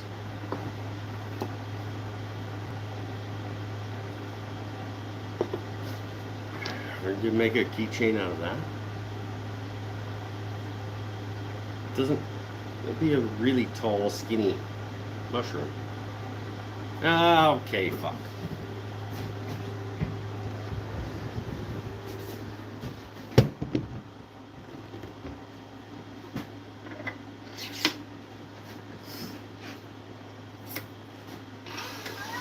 Oh, blue mushroom keychain.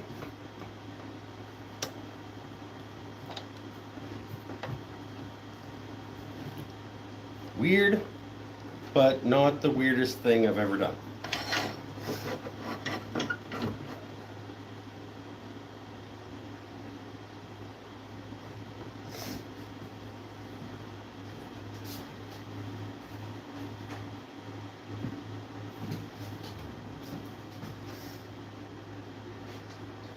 Find some goggles.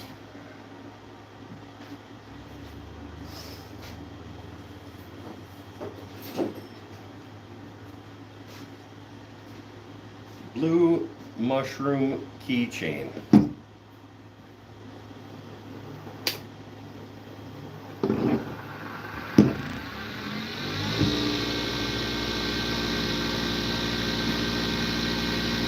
I don't know. Tight.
And we're making a blue mushroom keychain for Nadia to add to her 17 pounds of keychain.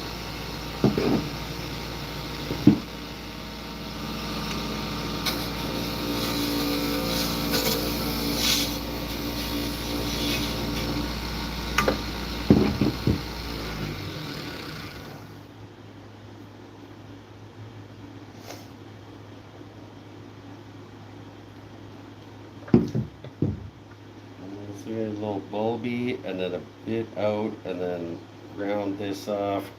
I think this is the wrong dimension to be making this with.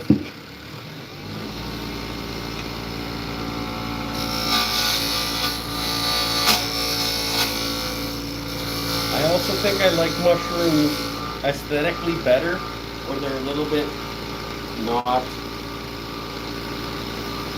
top to bottom symmetrical. I like the cap of a mushroom aesthetically to be a little bit tilty.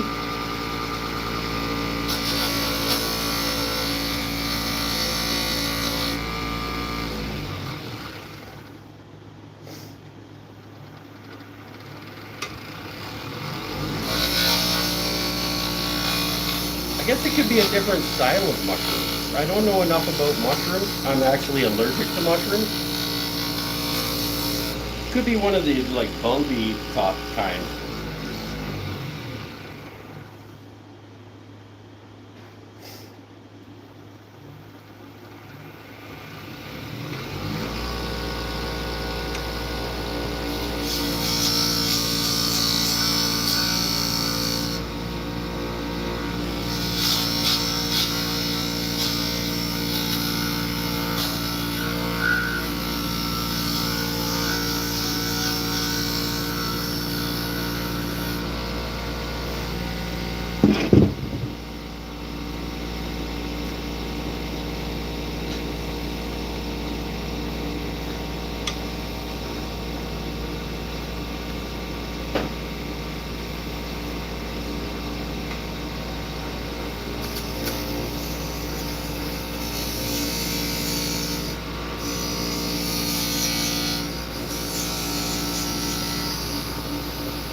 I don't know.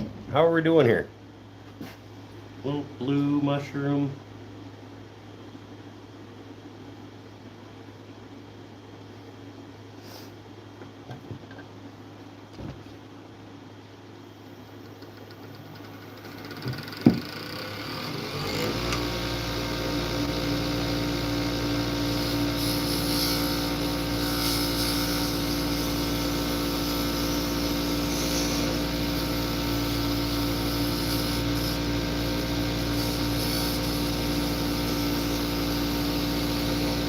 Be a little blue mushroom keychain for my friend Nadia's 17-pound keychain.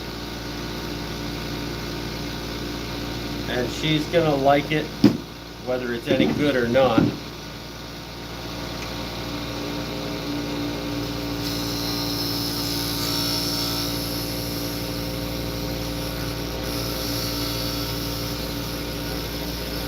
And if she doesn't, she's gonna damn well pretend she does. Otherwise, friends off. More narrow. Here?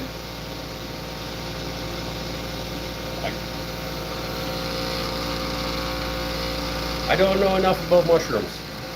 Tell me what to do.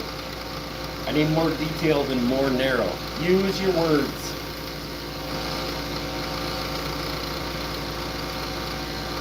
Give it a nice fat cap and a thin shaft. Oh, I'll give it a shaft.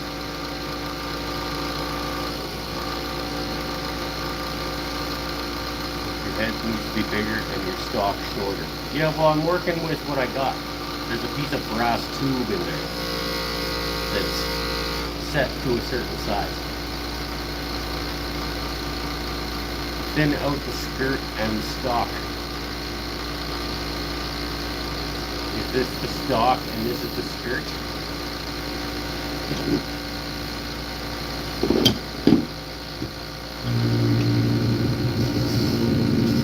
Good.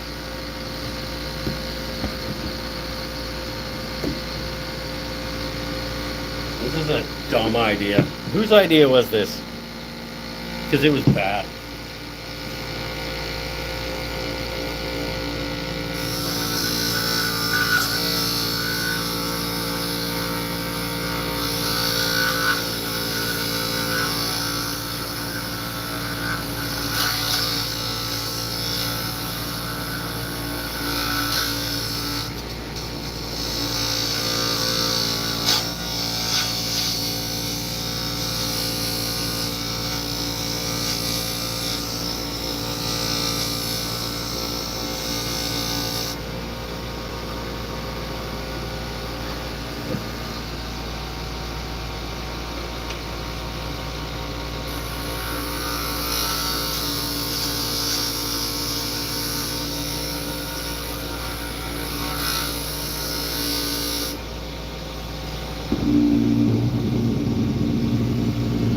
Good.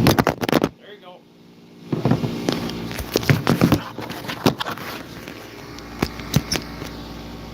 Hey, welcome back. We're on a folding table.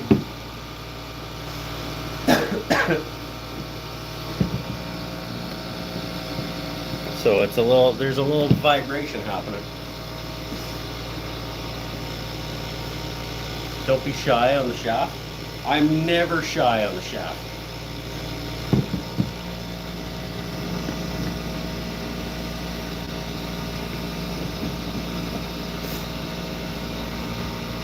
I will absolutely never be shy on the shaft. It's like the most important part.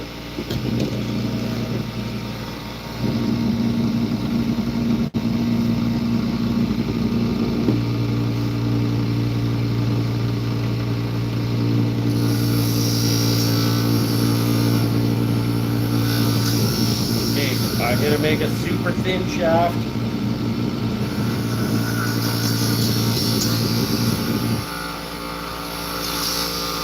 How am I doing for like ratio of like length with shaft, skirt, cap?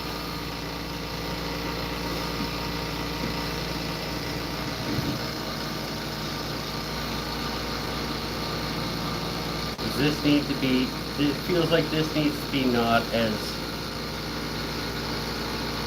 the shaft needs some attention. Okay, hold on.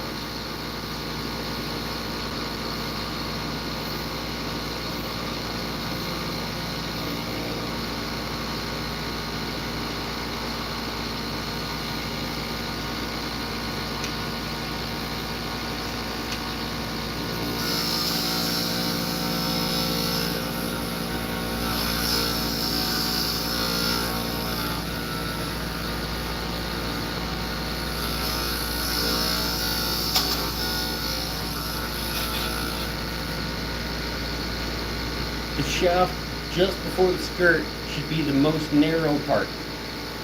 So it needs to probably be in up here. Or should it, oh, it should have come out. You're right, never mind. Okay, let me see if I can fix it. I think I know what you're talking about.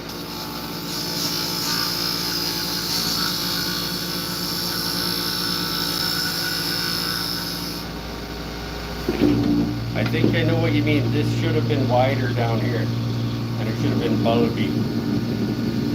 I don't think I can do too much about that at this point.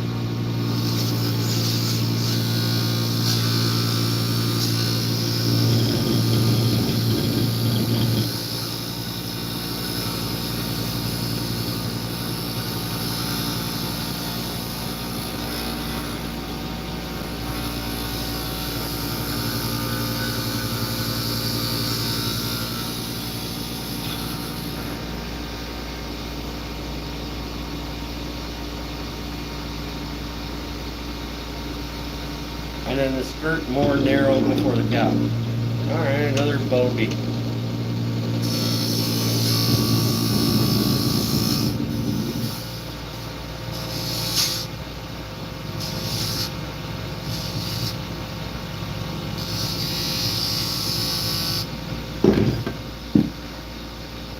This is so dumb.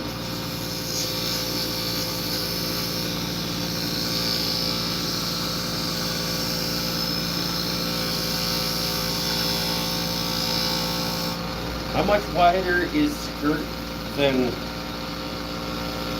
shaft? Like halfway? Is it like this equal this equal this? Like in terms of the step up miss?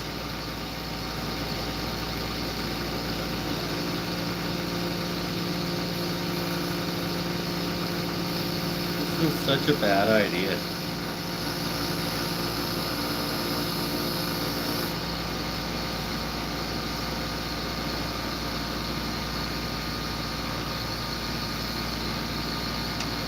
Feels like that needs to be not.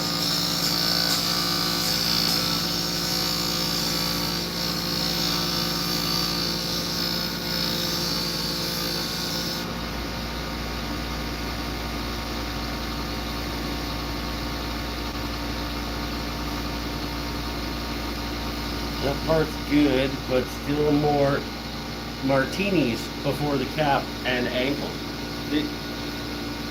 Use better words.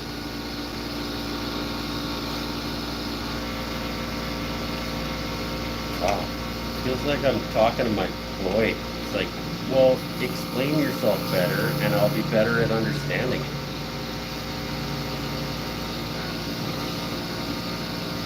I feel like that needs to be not quite as big.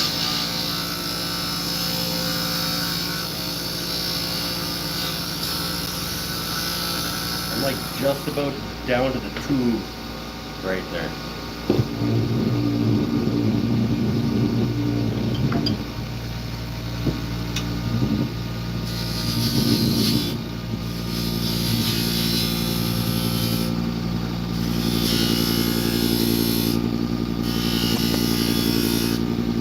Does it angle in like that?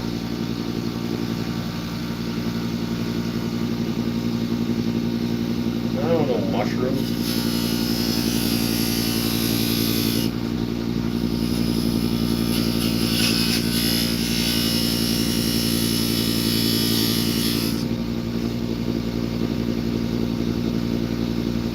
This is such a ridiculous thing to be doing.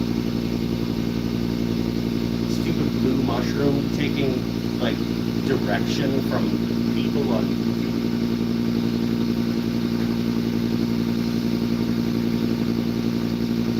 I'm gonna stand in front of the air conditioner for a second.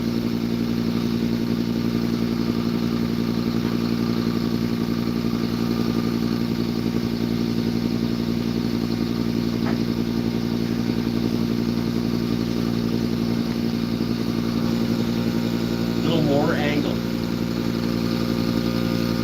So was it undercut the cap, had a little more angle on the skirt? Is that ratio good though in terms of shaft, skirt, cap?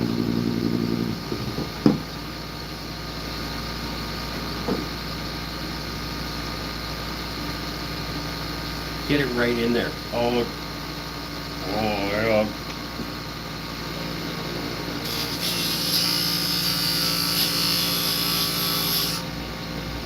I will absolutely get it right in there. Like,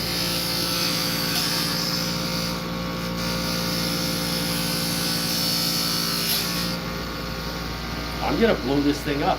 Like, I'm getting really close to that brass tube in there.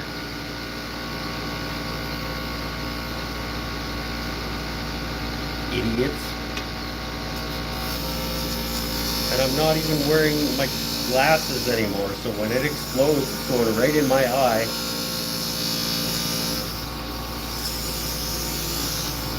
My friend Ariane was here earlier tonight, but she's not anymore, so I don't even have like anybody who can give me medical attention.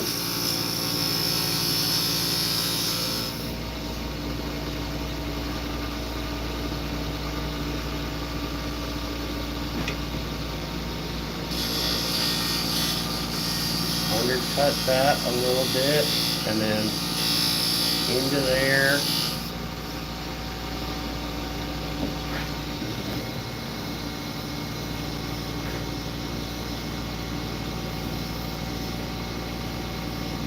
I don't know. Yeah?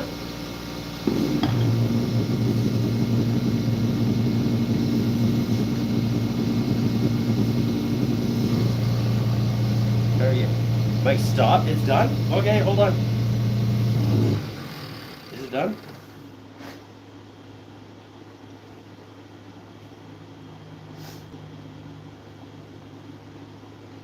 Okay. A little bit of sanding, I guess. I do have a little bit of a nubbin after the cap that the keychain is gonna have to grab onto, but okay, you guys are in charge, apparently. But again, I think I can start at like maybe 220. Hand cut the tip. I can't, there's a brass tube that goes right to the end there. I mean, I could saw it off, but I don't have anything to do that with here.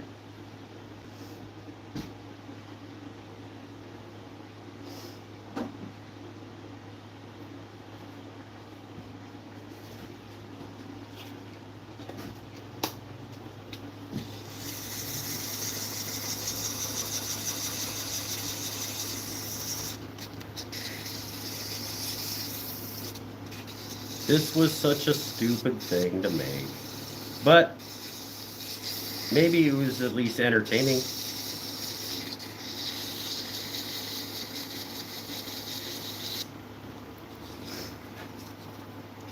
Like one of my worst things ever to have to sand, try to get into that undercut.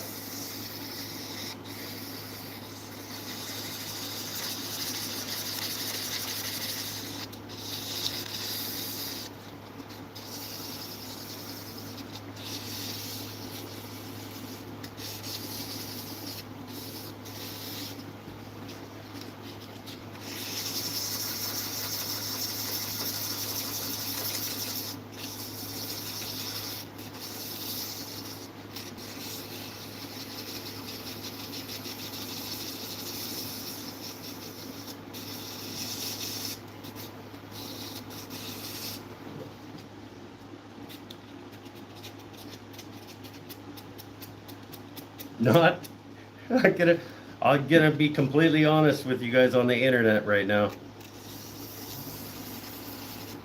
Not very high up in my list of things that I've made. But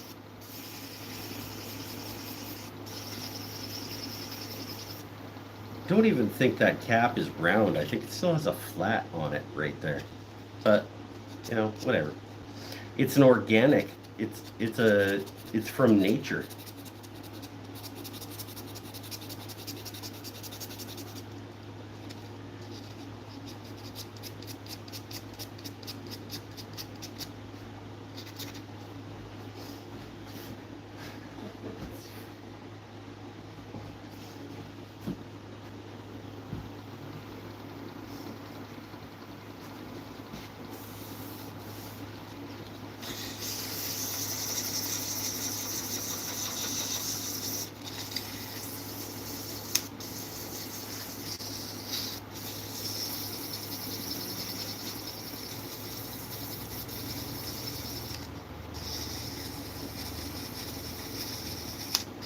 I'll add it to Nadia's 17 pounds of fucking keychain.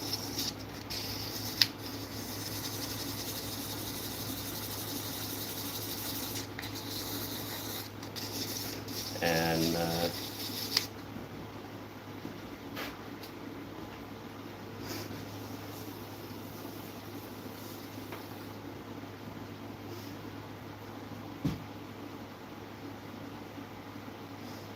yeah.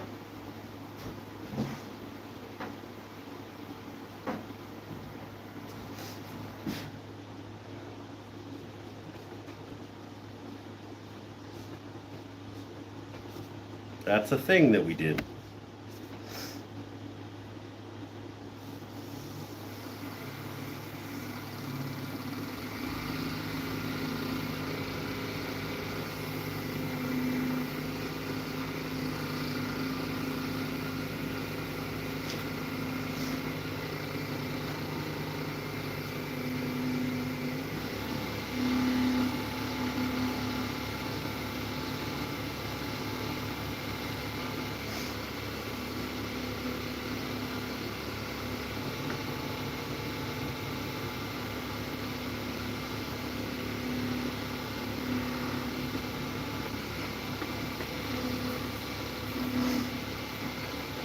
I mean, it is like, it's certainly mushroom shaped.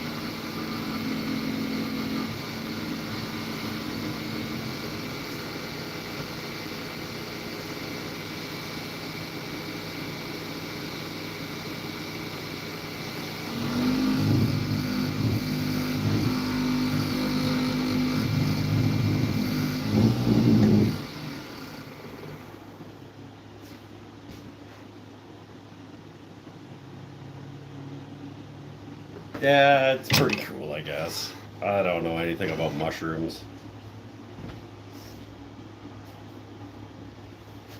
Let's put it on a keychain.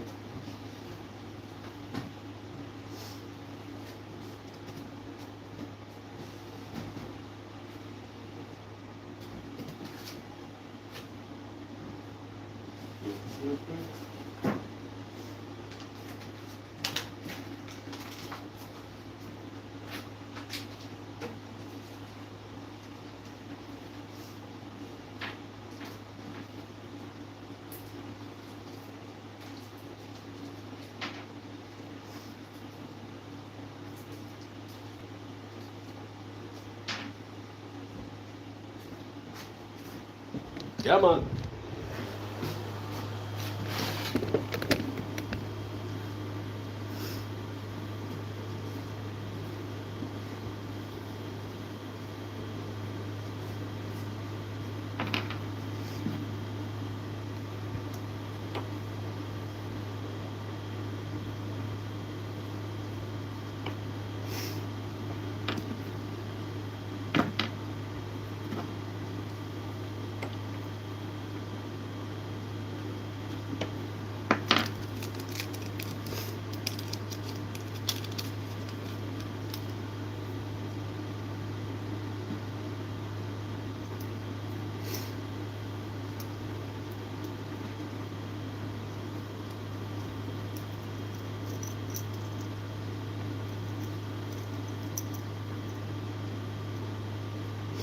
I mean, sure.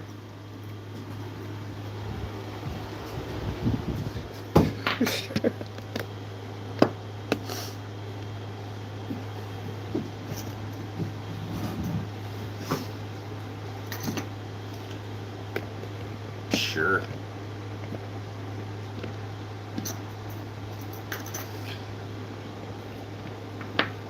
Yeah. There we go.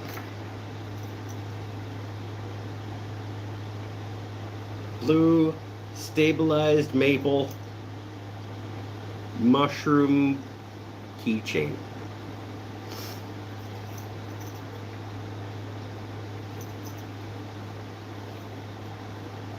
Because Nadia said, I guess. Can I see it again? I wasn't looking. Well, I guess maybe you've learned your lesson then about not paying attention when someone is specifically making a thing that you're the only one who cares about.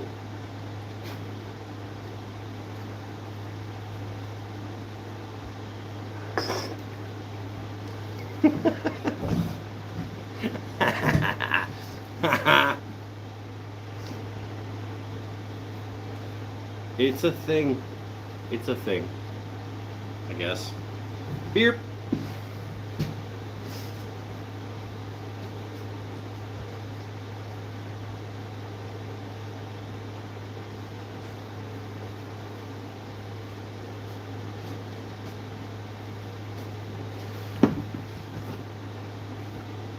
So 2 keychains tonight, I guess.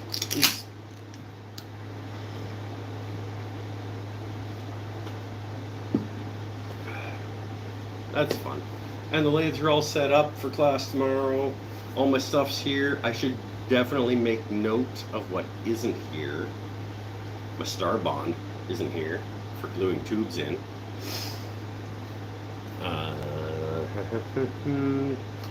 Press is here, drill bits are here, kits are here, tools are here, glasses are here, mandrels are here, star bond.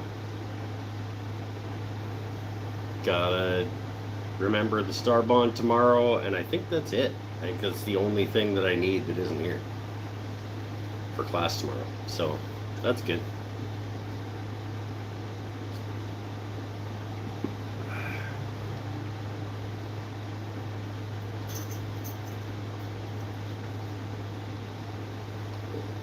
Yeah, it's fine, I guess.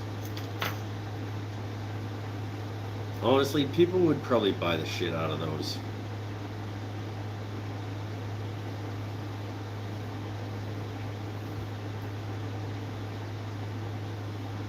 That, yeah.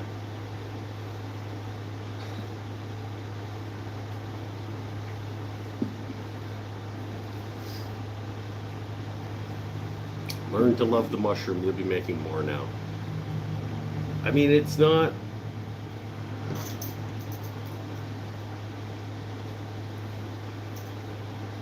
If I could sell the shit out of them, and I know what they're supposed to look like, I could do them quickly enough to... Yeah, maybe. Maybe. I gotta get myself some more purple, blue stabilized. Paul's not doing blue stabilizing. Paul's not doing stabilizing anymore. I could dye them. Slightly convex stem on the mushroom and undercut the cap. Let's all critique.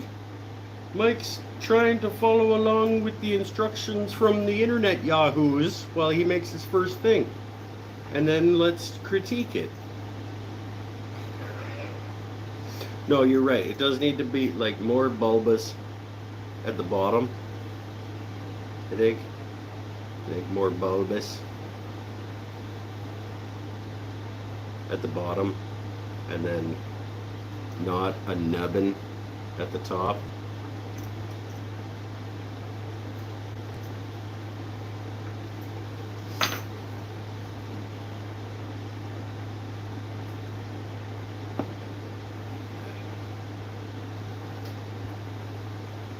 Whatevs.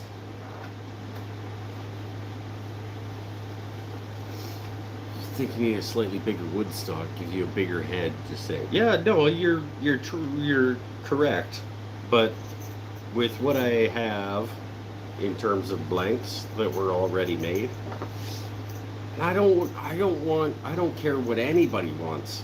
No, that's not true. I was gonna say I don't care what anybody wants on their keychain. That's stupid. To go bigger than an inch across on a keychain seems stupid to me. But I can't determine what everybody else wants on their stupid idiot keychain. So maybe. Or maybe I can cut down some tubes shorter so that it's not, because I think it's really the ratio situation. It's not necessarily the size. It's like if it was shorter, this big a cap would be lots of cap. But I only have brass tubes that are X long. So like if I cut it here, I could make a shorter, stubbier mushroom where the cap would be in ratio better.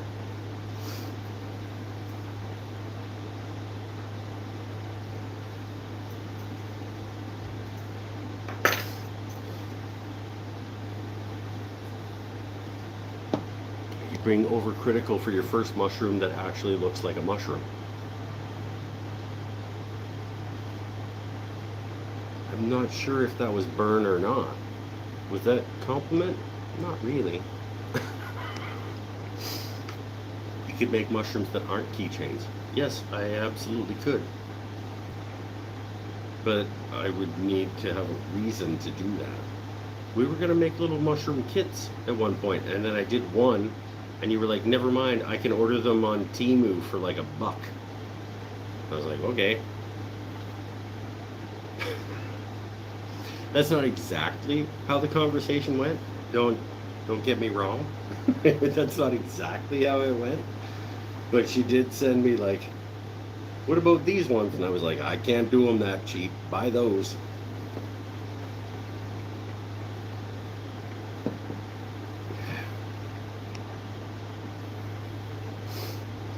It looks like a mushroom. It totally does. I think if this was hanging on the keychain rack at Christmas market, somebody would be like, oh, blue mushroom, and they would buy it.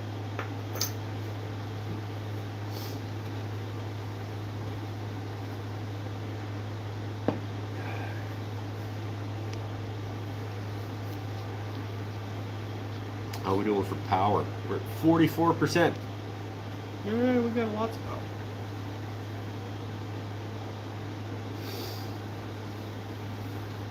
Oh.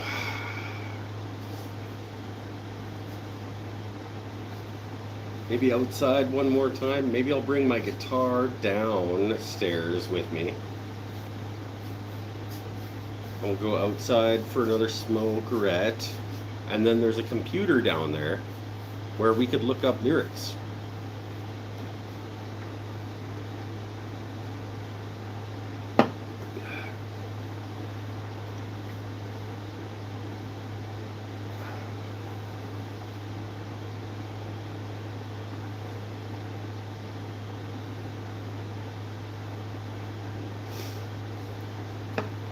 We could take requests and I could try to play random songs that I've only ever heard once. Because I already got demonetized by the Spotify when I was walking down to turn it off, so why not? Oh!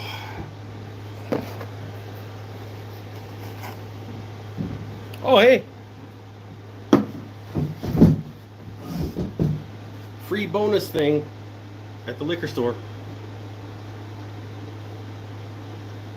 99 brand blue raspberry, 99 proof blue raspberry something.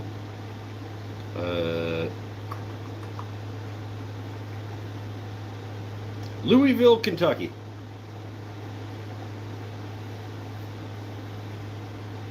Louisville, Kentucky. Blue raspberry liqueur from 99 brand. This is gonna be disgusting.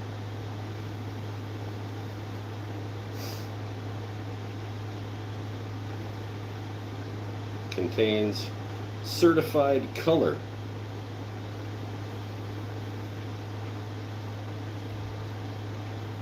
It contains certified color produced by Polynesian Products Co.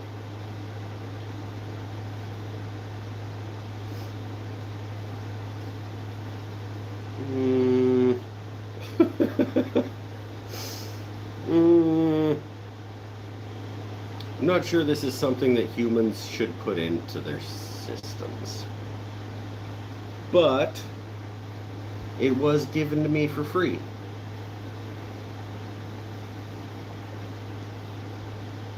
Sure. 49.5% alcohol by volume, and that's about an ounce and a half, 2 ounces. Maybe it's a double. This is not a good. Don't pay money for this. But if your beer store guy gives it to you for free,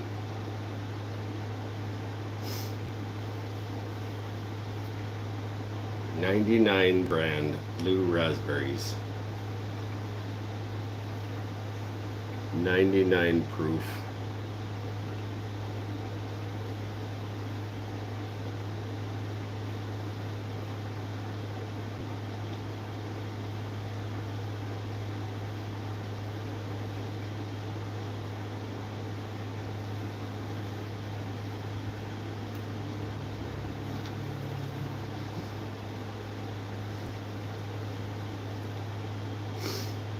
See, Jason was asking for like the face. That's not the too much, like that's not just like, wow, that's a really strong shot. That's just gross.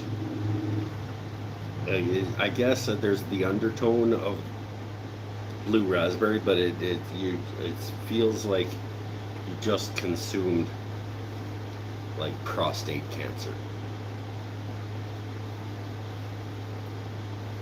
Like, I'm pretty sure that I just gave myself an incurable.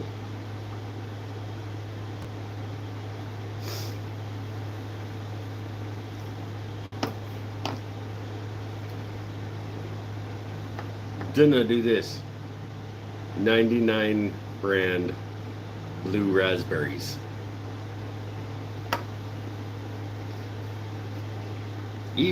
Honestly, even if it was free, I think if the next time the beer store guy just adds it to my order for free, I'm gonna say no. You just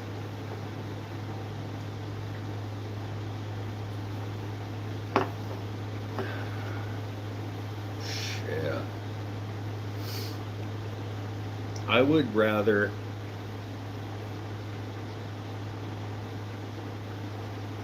There are so many things that I would rather do than put any of that back in my mouth.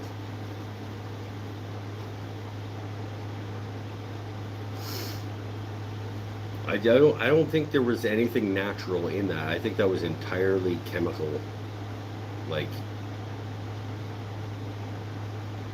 it feels like I was in Resident Evil in the Umbrella Laboratories.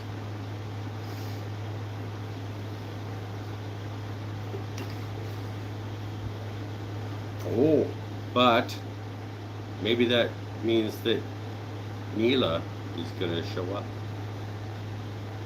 That'd be not gonna lie, that'd be okay.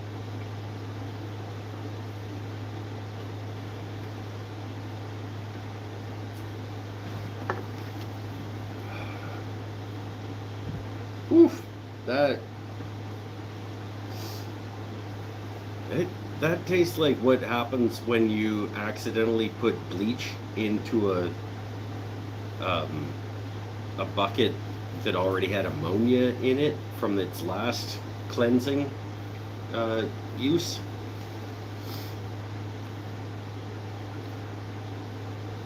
That tastes like poison. Like, there's not a redeeming quality to that.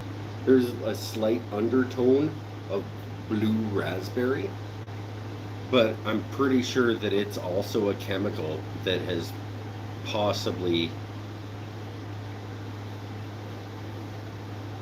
like impacted my colon. Like,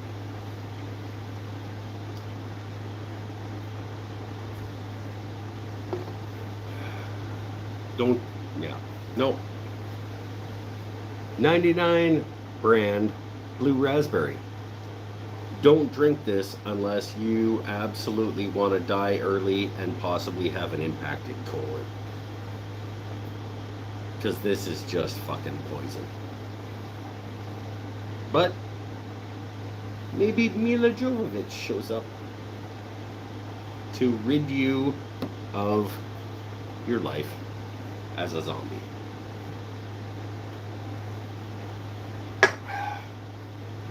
Come on, let's go. Oh. Let's go downstairs with the guitar. Mike wanted me to take it out to the parking lot, but who gives a shit about what Mike wants? I need at least a couple guitar picks, hold on, and a couple of beer before I go downstairs.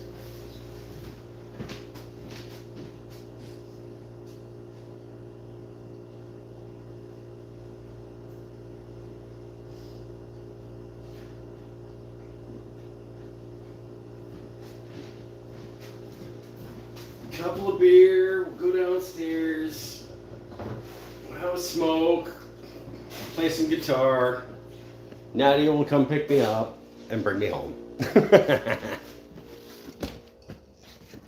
Like a sucker. No, she's getting a ton of free advertising. That's a good benefit. Is it the kind of advertising she wants?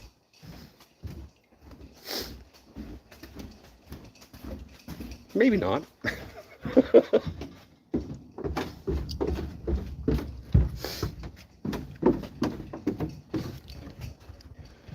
All right.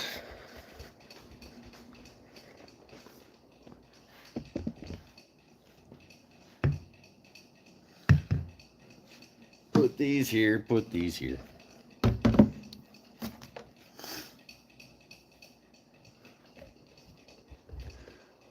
You do, Nadia, if you're still here, you should have somebody come and have a listen to that ceiling fan before it's out of warranty.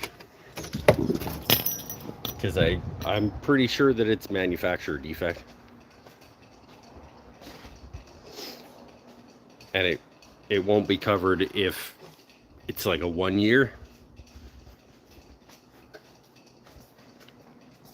And you wait too much longer. Just saying.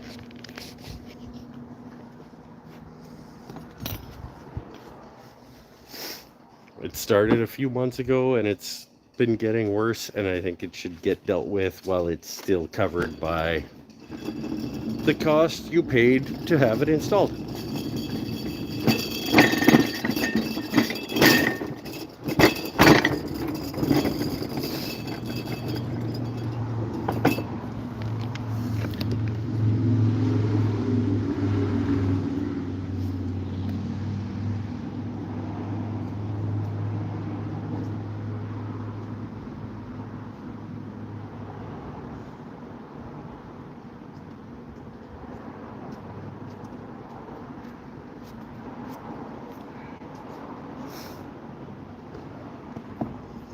It's going tick out pretty good.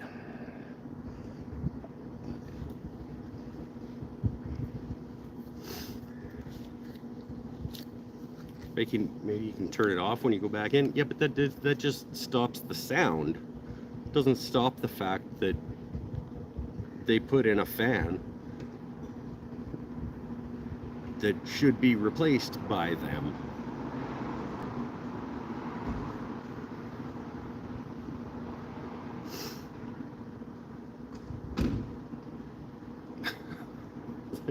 Oh, if we don't hear it, then it's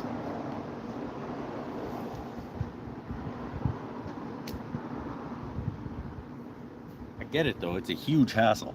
It's a huge hassle to get up there and swap it out, but you paid for X number of thousands of dollars of work to be done, and one of the fans is manufacturer defect. You should get it replaced.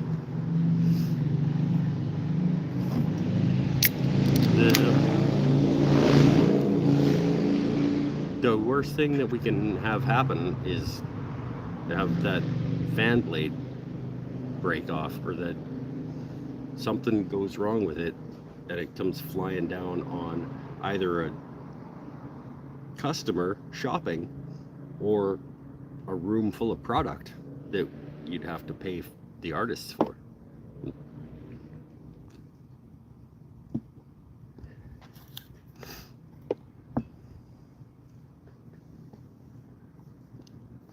Big, what 6-foot fan on there, maybe like 3-foot blades, and if that broke loose, it'd be a lot of damage and possibly a person. That's why I'm saying to turn it off. I can go turn it off right now.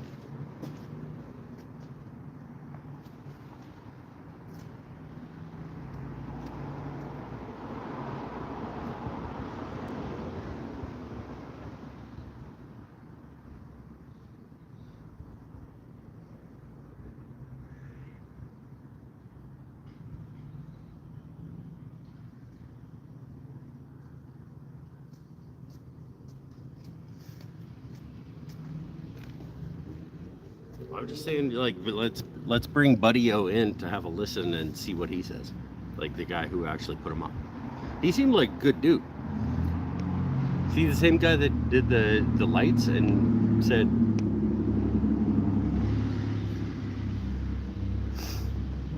like, you actually don't need that many lights. These are the lights we should have. They're 2/3 the price, but you need half as many, or you need a quarter as many. He saved money on lights. If it's malfunctioning, why turn it on? I don't know, because it needs to circulate the air in the summer to keep the heat from burning people out upstairs. My brother, my dad, no. The guy, the lighting guy that we brought in for the consultation, that was like an actual, like, industrial service lighting and fan guy that sold us all the stuff and came in and, like, did the consultation.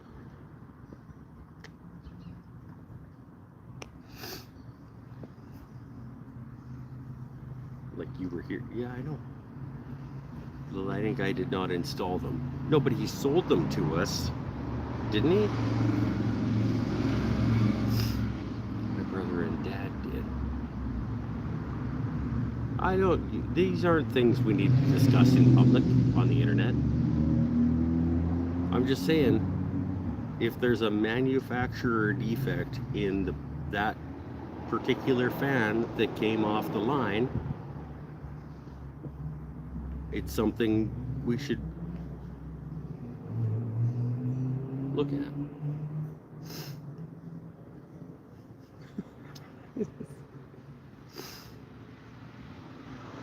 Like, ticket. Get the installation people back. Well, one of them flew out from Ontario, and they're family. I shouldn't have brought it up. My apologies. It's not important. We're all here to enjoy each other's company. We're having a good time down here at the Crow's Nest.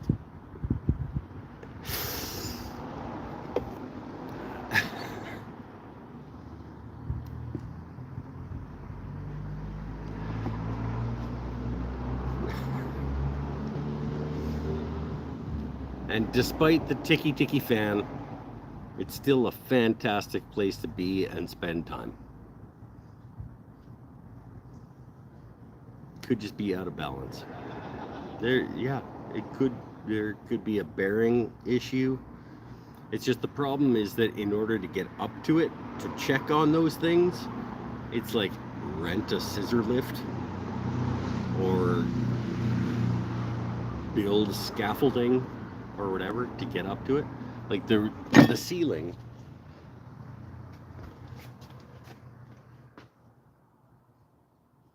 What, 30?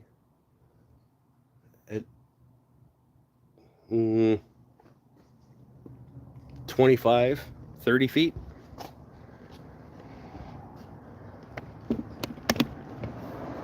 So it's not just a like grab a ladder situation.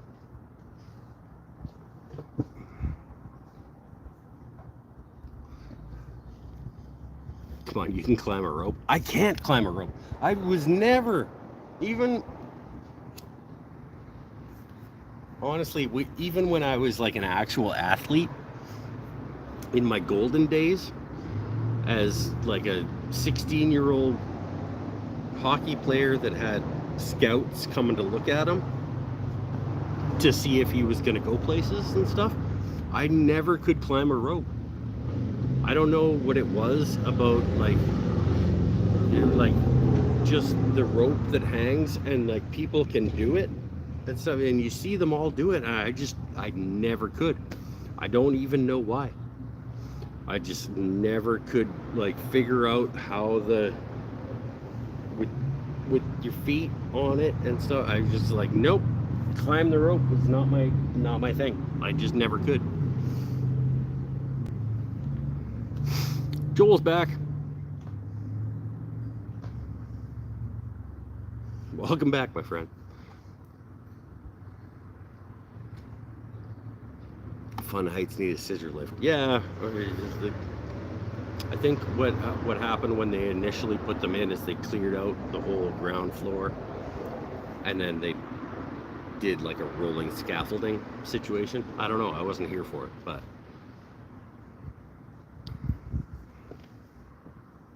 it doesn't matter. It's not something that I should have been complaining about on the internet. My apologies. Sure, no, I couldn't climb a rope now either. Yeah, I never could. Even in my prime, I couldn't. Why did it take me a half hour to move solely woodworking books? Because your library is rad.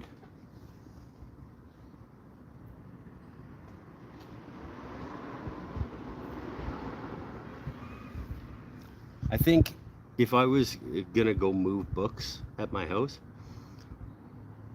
it would probably take me at least a half an hour to move any individual section of my books. Maybe not quite, but I have, and I don't mean to have this be like a humble brag or anything, but like I have bookshelves full of, like I have 4 or 5 shelves of classic science fiction. I have 4 or 5 shelves of classic literary works from people who have been dead for hundreds of years. I have 4 or 5 shelves of art history textbooks.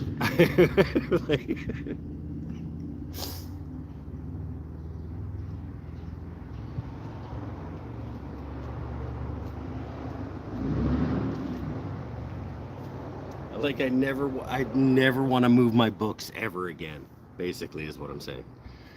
I'm kind of a big deal. Now, not very many of them are leather bound. I think I have one leather bound set of encyclopedias.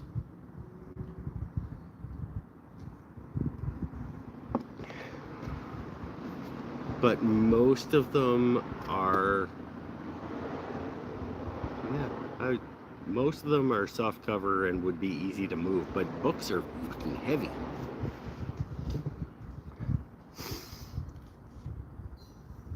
I wired a brewery with high bay lights about 3 weeks. on a scissor lift. Working with your arms over your head was painful for a while, but got used to it. Yeah. Sounds like they're still active out there on Friday in Canada. Well, we're right on the main highway at the south end of Campbell River. So Campbell River is only about 3 kilometers wide. For you Americans, that's about 1.5 miles. But we're about 30 kilometers long, which is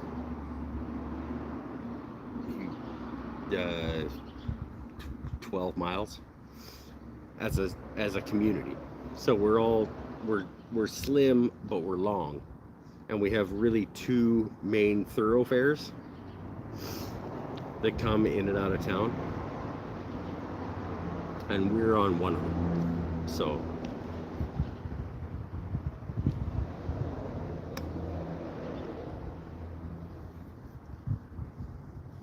that's what she said. Oh, hey, oh. Get these 2 main thoroughfares.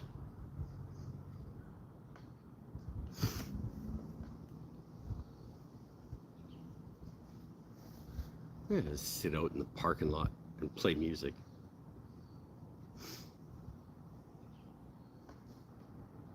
Narrow but long, with a big cap, with a big mushroom cap on the top, and a skirt like the Keychain.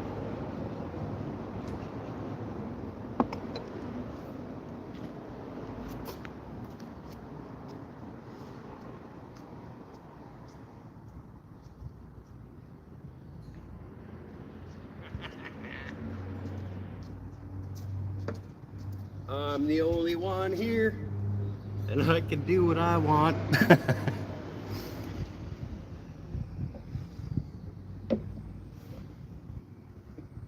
Hope I don't get fired.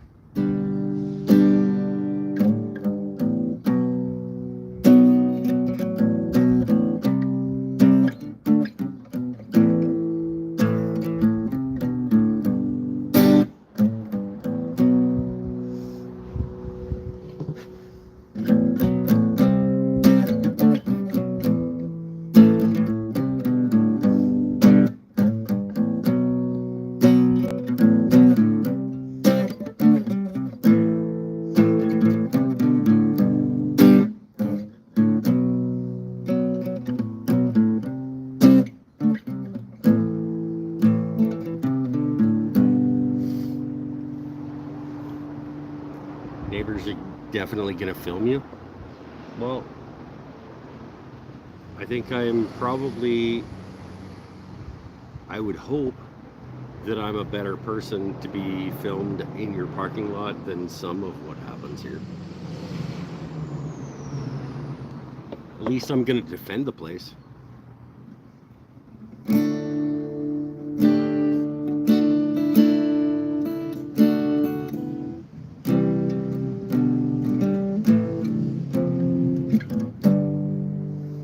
I don't know what I'm doing. What is this?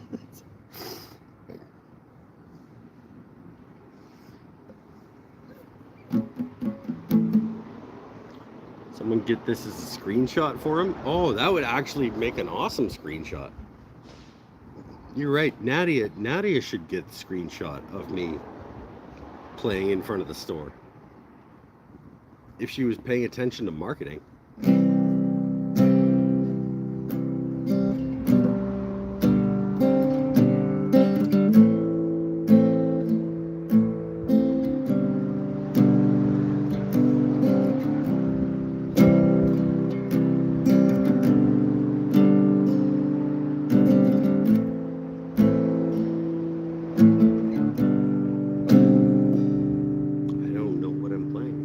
Anything to play. I don't have any lyrics or anything out in front of me. I'm just like sitting in the parking lot in front of the Crow's Nest playing guitar.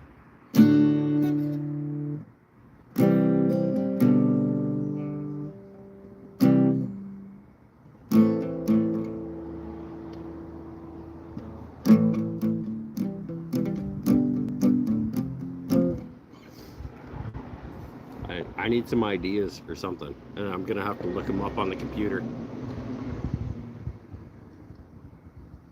Oh, and if whoever wants to hang out.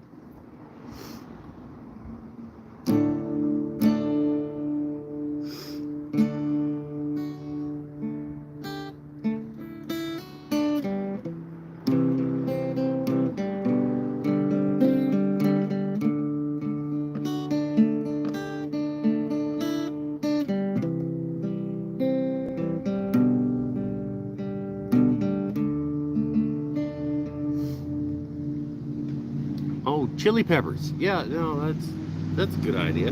How about? Okay, yeah, we'll play some chili peppers. Hold on.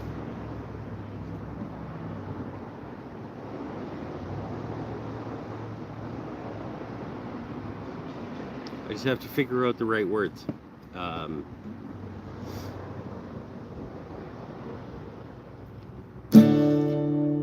a shit human being, and I statutory rape young girls. And I don't feel bad about that at all.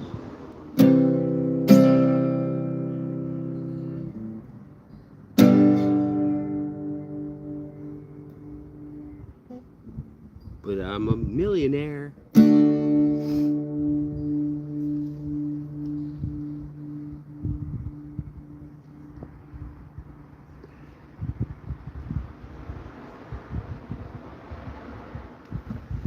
That's my impression of Anthony Kiedis.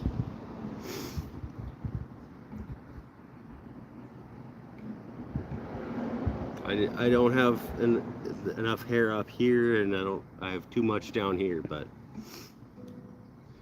in the roller coaster, I'm one of the worst people on the planet. Woohoo!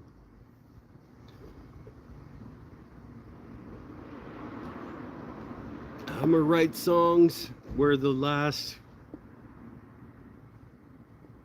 part of each line is yeah, so they can all rhyme.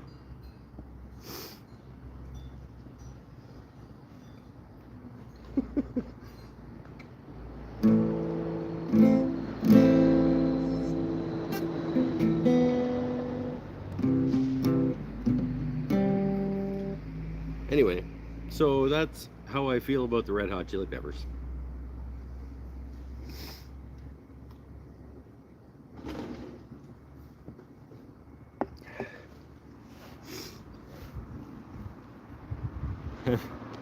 Was that? Have you heard The Only Gay Eskimo by Tenacious D? Probably. I've heard most of Tenacious D songs over the years. I just wasn't really paying that close attention. I did like extremely talented, hilarious people, but I wasn't really paying that close attention. There are a few songs that I really, really like, but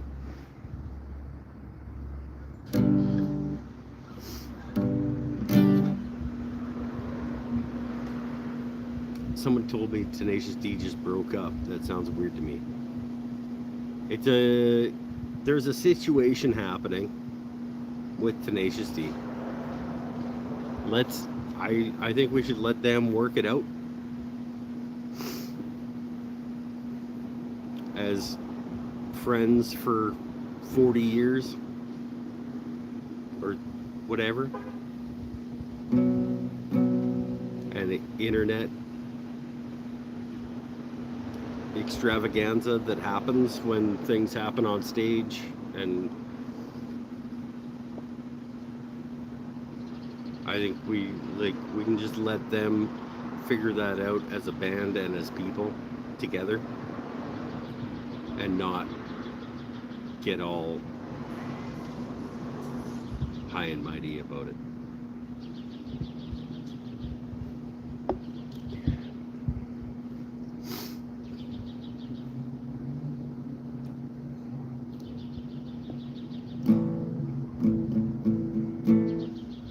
I think that's there are a lot of facets of what's happened with Tenacious D that I don't necessarily want to get into in terms of what is comedy, what is off limits, what is in good taste, what is in cancel culture and all of that bullshit. Like, I want to let them figure that out for themselves. They've made some fantastic music together as friends over the years, and I'm gonna just appreciate that. And we'll see however that plays out. Could be one of those emotionally reactive people. Just jump on the hate wagon. I don't believe in hate wagons. I think that does us a disservice as a society and as humanity to not look at nuance. To find the gray area in the middle of a lot of things. There's too many people that are gonna just hop on one side or the other side, and us versus them, all of this nonsense all the time, and that's garbage. Oh, Joel, you haven't been here. I'm sorry, Joel, I forgot that you haven't been here for a while. I've gone off quite a few times over the last maybe 6 months about how the blue versus red, or brown versus white, or us versus them bullshit is not the way that we move forward as a society. And it's about coming together and building each other up instead of tearing each other down. And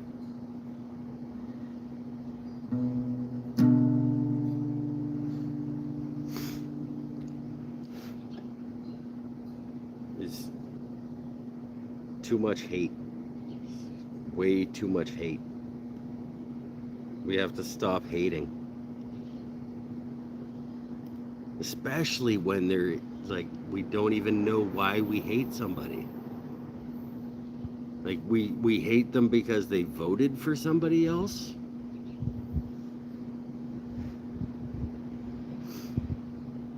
I can understand hating somebody because they raped a child.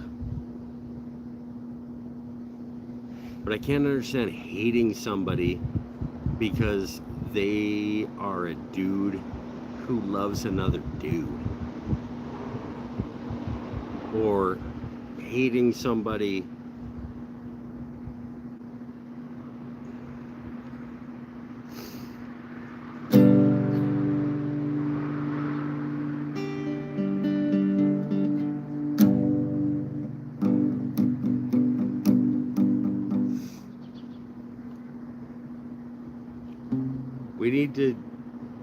we need to float all each other's boats. We need to bring each other together. We need to stop fighting against each other and realize who the real enemy is. The real enemy isn't the guy who votes different than you and believes in different things. The real enemy are the guys who are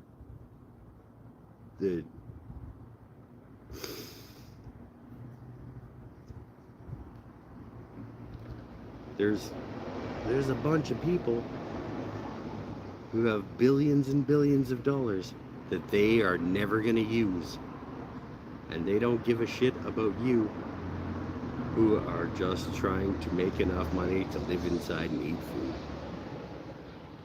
So is the enemy the struggling Mexican family trying to come across the southern border? Or the single mom who's surviving on food stamps? No, they're not.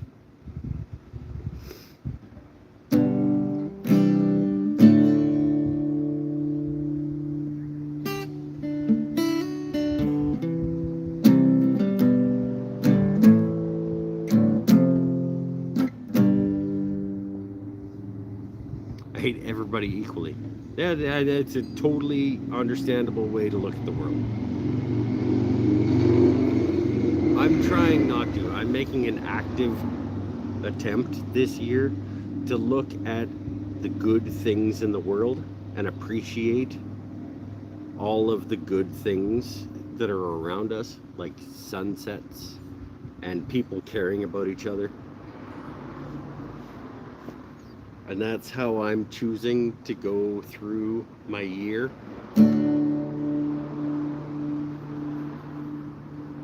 It's hard though, because there are a lot of powerful people that want to make the world a shittier place.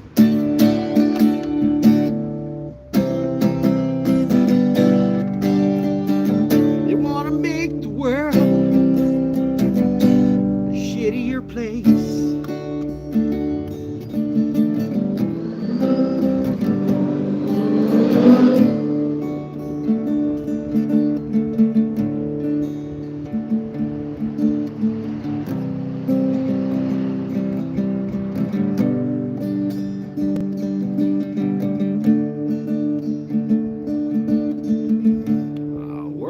Job, a whole bunch of my money that I make from working the job goes to fix the roads, goes to fix the roads, goes to fix the roads.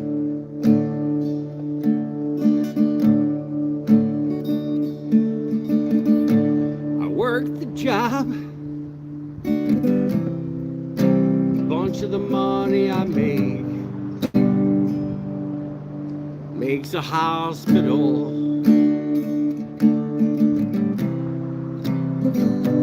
makes a hospital, makes a hospital.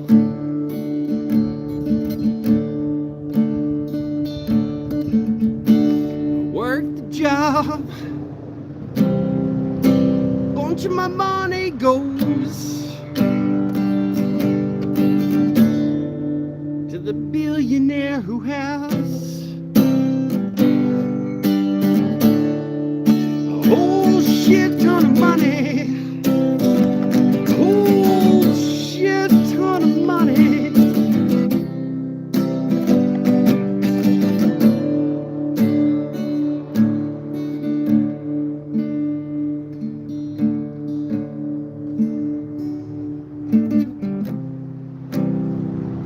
Shit ton of money.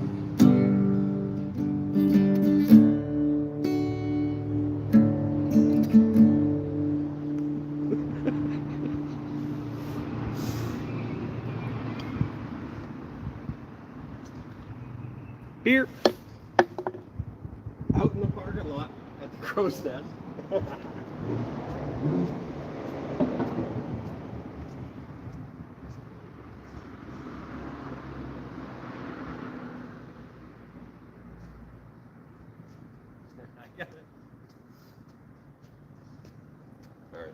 Alright, I have to go upstairs and get a beer. You guys watch over the cart, okay? Because Natty is worried about homeless people.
This is pretty awesome. Sitting out in front of the crow's nest, having jam. Next up, guitar instruction. I am not qualified to do guitar instruction.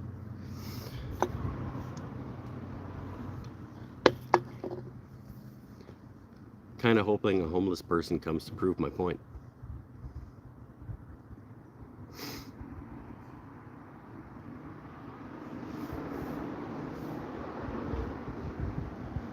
Okay.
For an E. That's pretty close.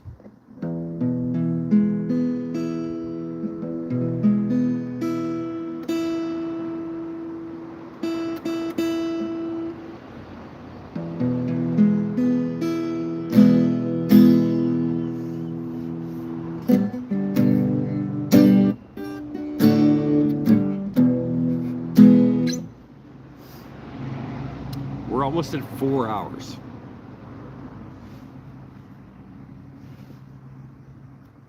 So we should probably think about wrapping things up. I'm at 31% though still. Do you have heaps of homeless where you live? No. No, we don't. That's kind of where my laughing was happening.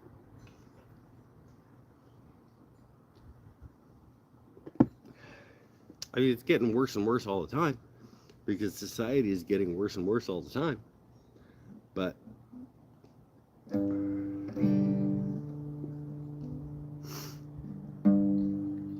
they're mainly concentrated in the downtown core of our community, and we are at the far southern end of our community. So there are some, there are people down on their luck all over the place. And yeah, you always need to be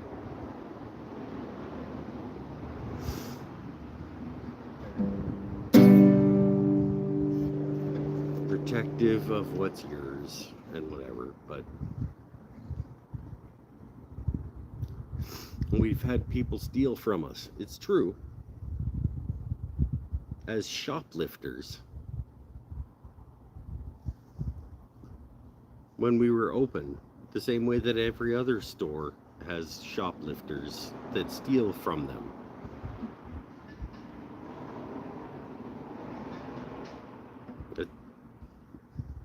It absolutely sucks. I would just rather assume the best of the world.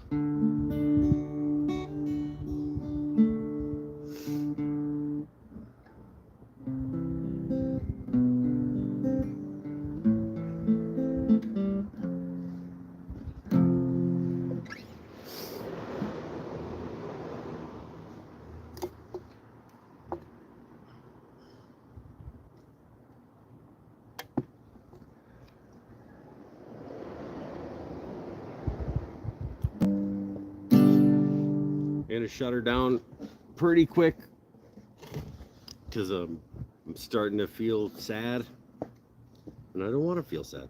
The whole point of this show is to build myself back up from my own goddamn negativity and self-doubt that I have with my life. And you guys help me realize that I'm more important to this world than I think I am sometimes.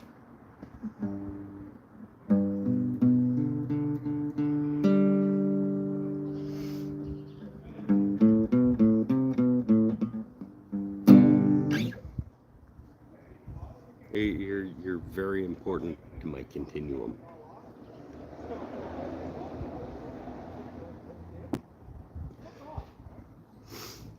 I think we should all try to look at the best possibilities instead of the worst.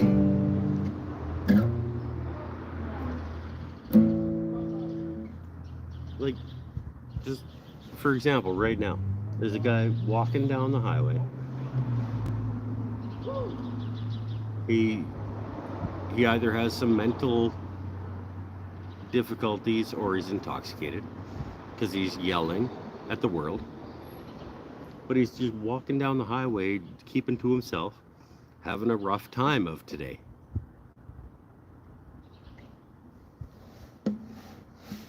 There's nothing wrong with that. Let him do that. He's not a hazard to anyone. Until he is. And when he is, we deal with them appropriately through the course of legal.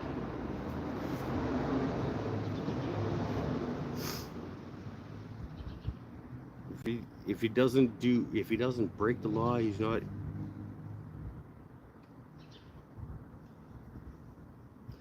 Too many people are too concerned with what other people are doing when what they're doing doesn't affect them in any way.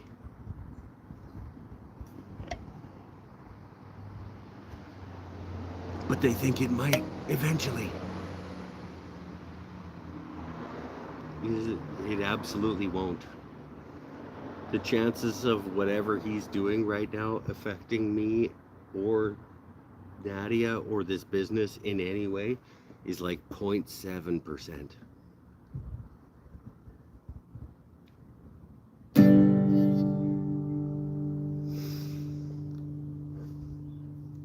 Because he's on his own journey. He doesn't even know that this place exists.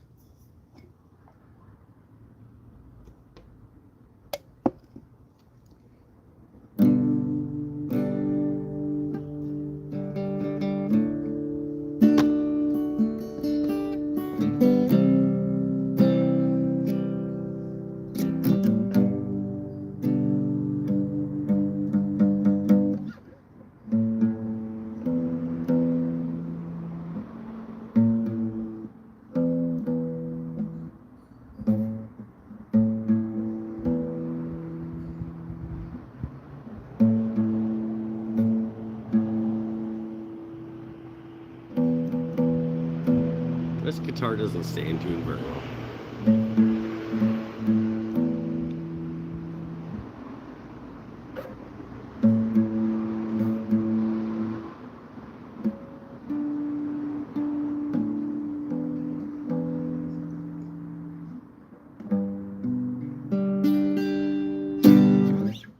Almost at 4 hours for tonight. Let's wrap it up.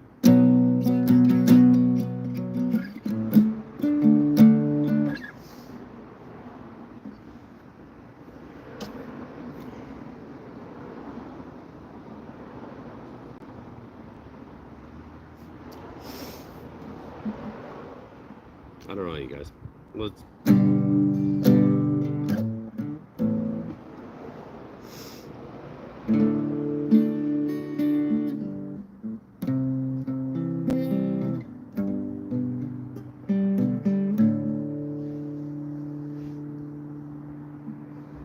I want to play something.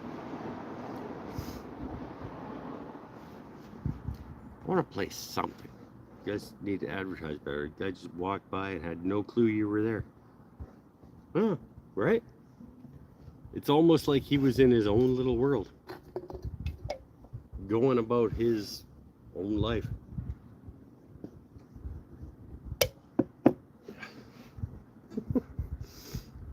And wouldn't have thought to look for an art shop at whatever time it is right now.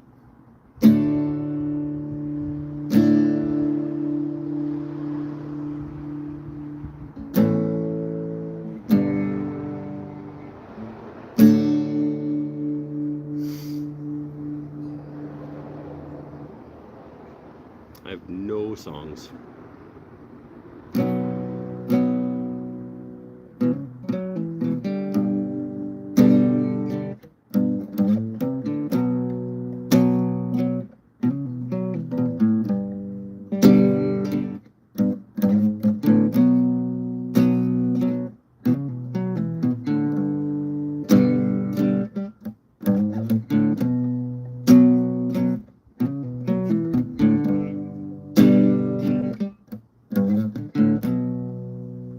Down along the road, past the Paulson's play, no blue car we used to race. That's the second verse of that song.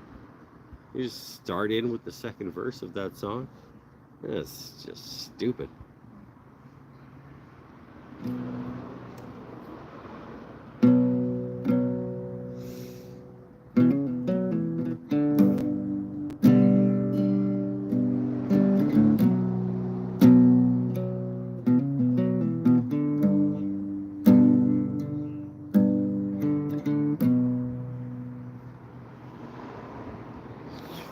Somebody give me the first line of Crazy Mary by Pearl Jam.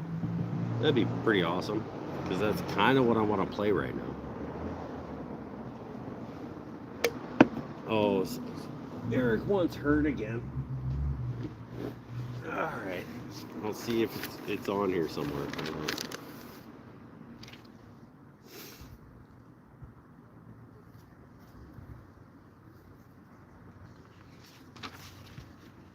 I'll find her.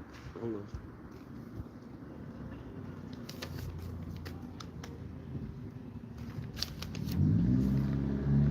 Oasis.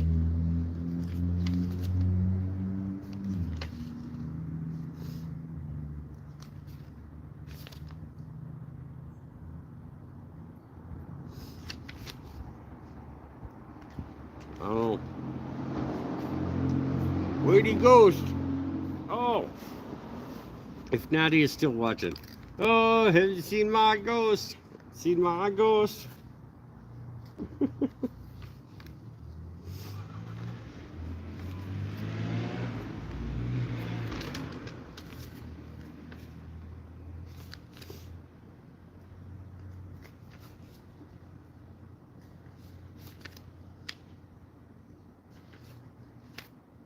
I'm not seeing hurt on the top of the list.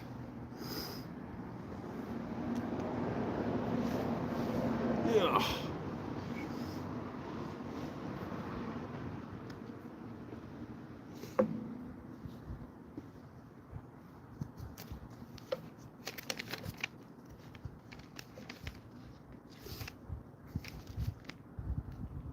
Oh, Sally can wait. She knows it's too late. She's walking on by.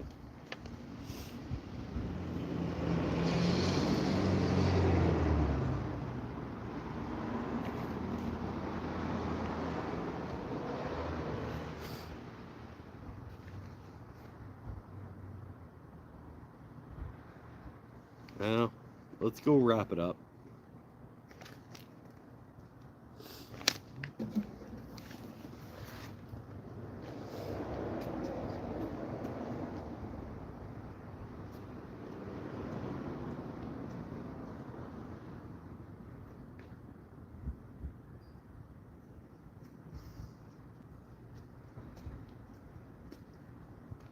Alright, let's get it wrapped up. I'm not really having fun anymore. Like,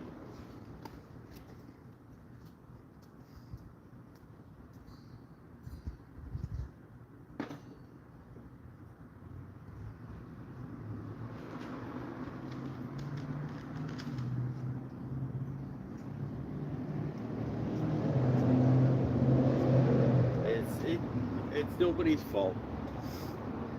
Nobody's fault that I'm not having fun anymore. Let's get it wrapped up.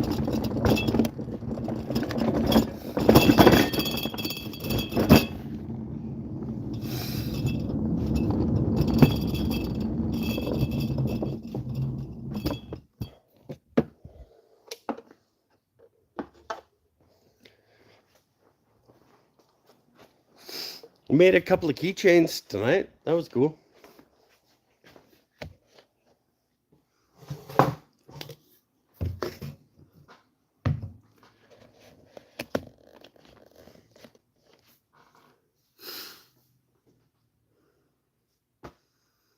Oh, okay. Eric's got me. Hold on.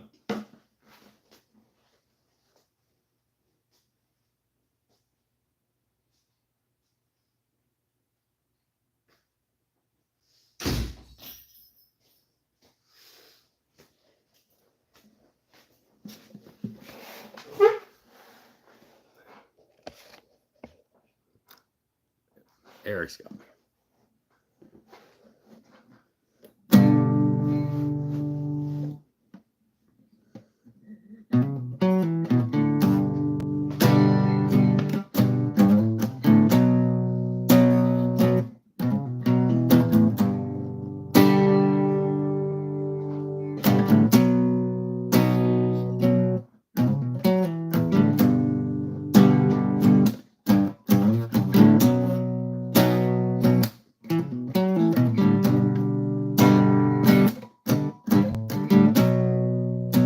Along the road.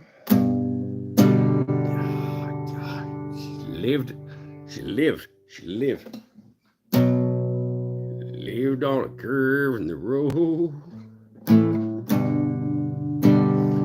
An old tall paper shack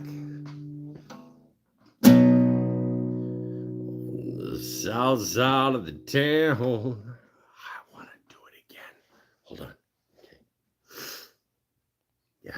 Yes. Okay.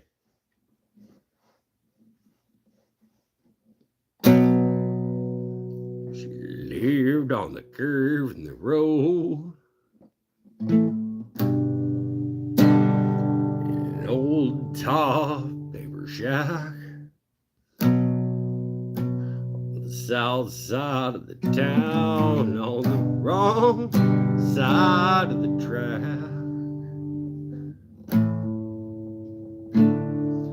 Sometimes on the way to town, we'd say, Mama, can we stop and give her a ride? Sometimes we did, all her hands flew from her side. Wild high, grace and Mary.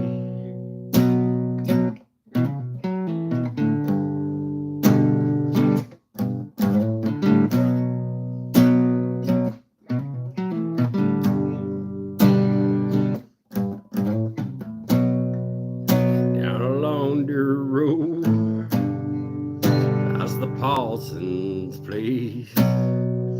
Ain't no blue car we used to race. Little country store with a sign tied to the side, said no LOYTRINGA land.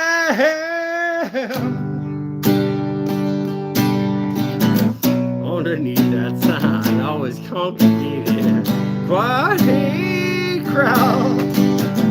Take a bottle, drink it down, pass it around. Take a bottle, drink it down, pass it around. Take a bottle, drink it down, pass it around.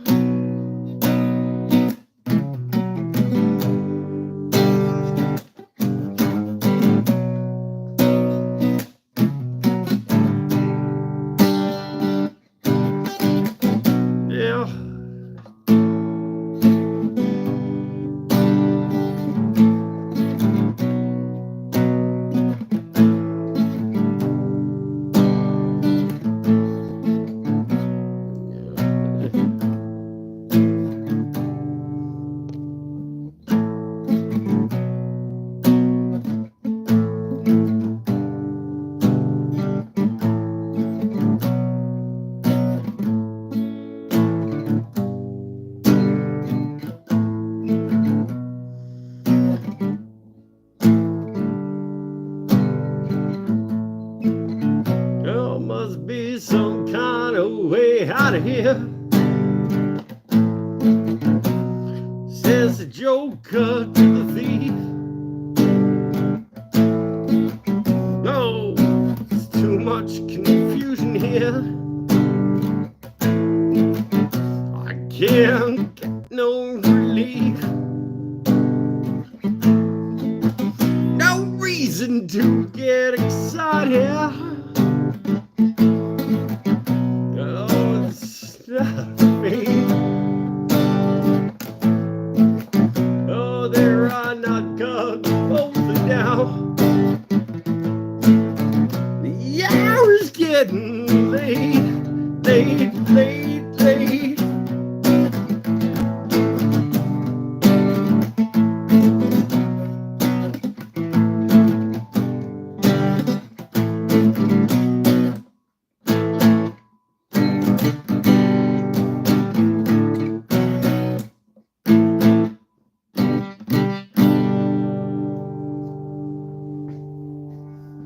I shouldn't keep doing this as we wind on down the road. Shadows taller than our souls. Walks a lady we all know. If we listen very hard, it'll come to you at last. And one is hope. One to roll.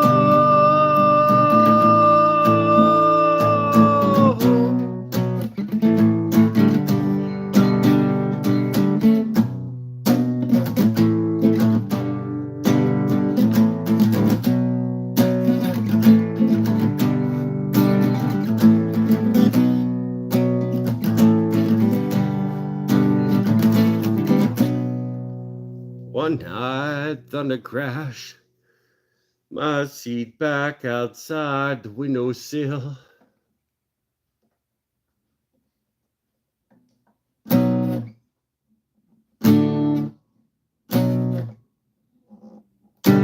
Dreamed I was flying high above the trees, over the hills, down into the house of Mary.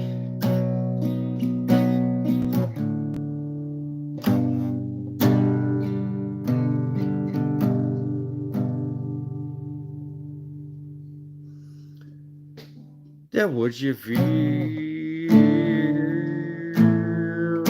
most could get you halfway. That would you feel most could meet you halfway. Take a bottle, drink it down, pass it around. Take a bottle, drink it down, pass it around. Take a bottle, drink it down, pass it hey, pass it hey around.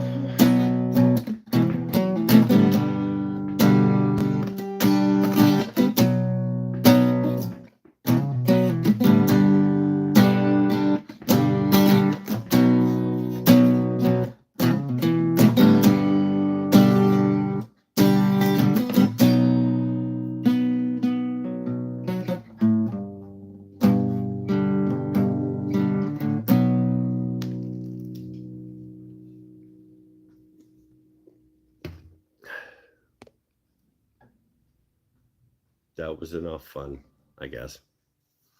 Thanks everybody for watching. Natty is here to come get me. I'm drunk and sad, but you made today better than it would have been otherwise. So we're gonna clean up.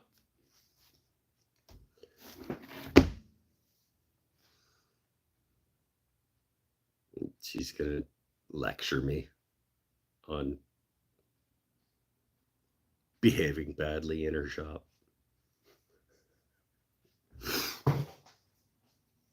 Maybe. I don't know. We'll see. Here she's coming.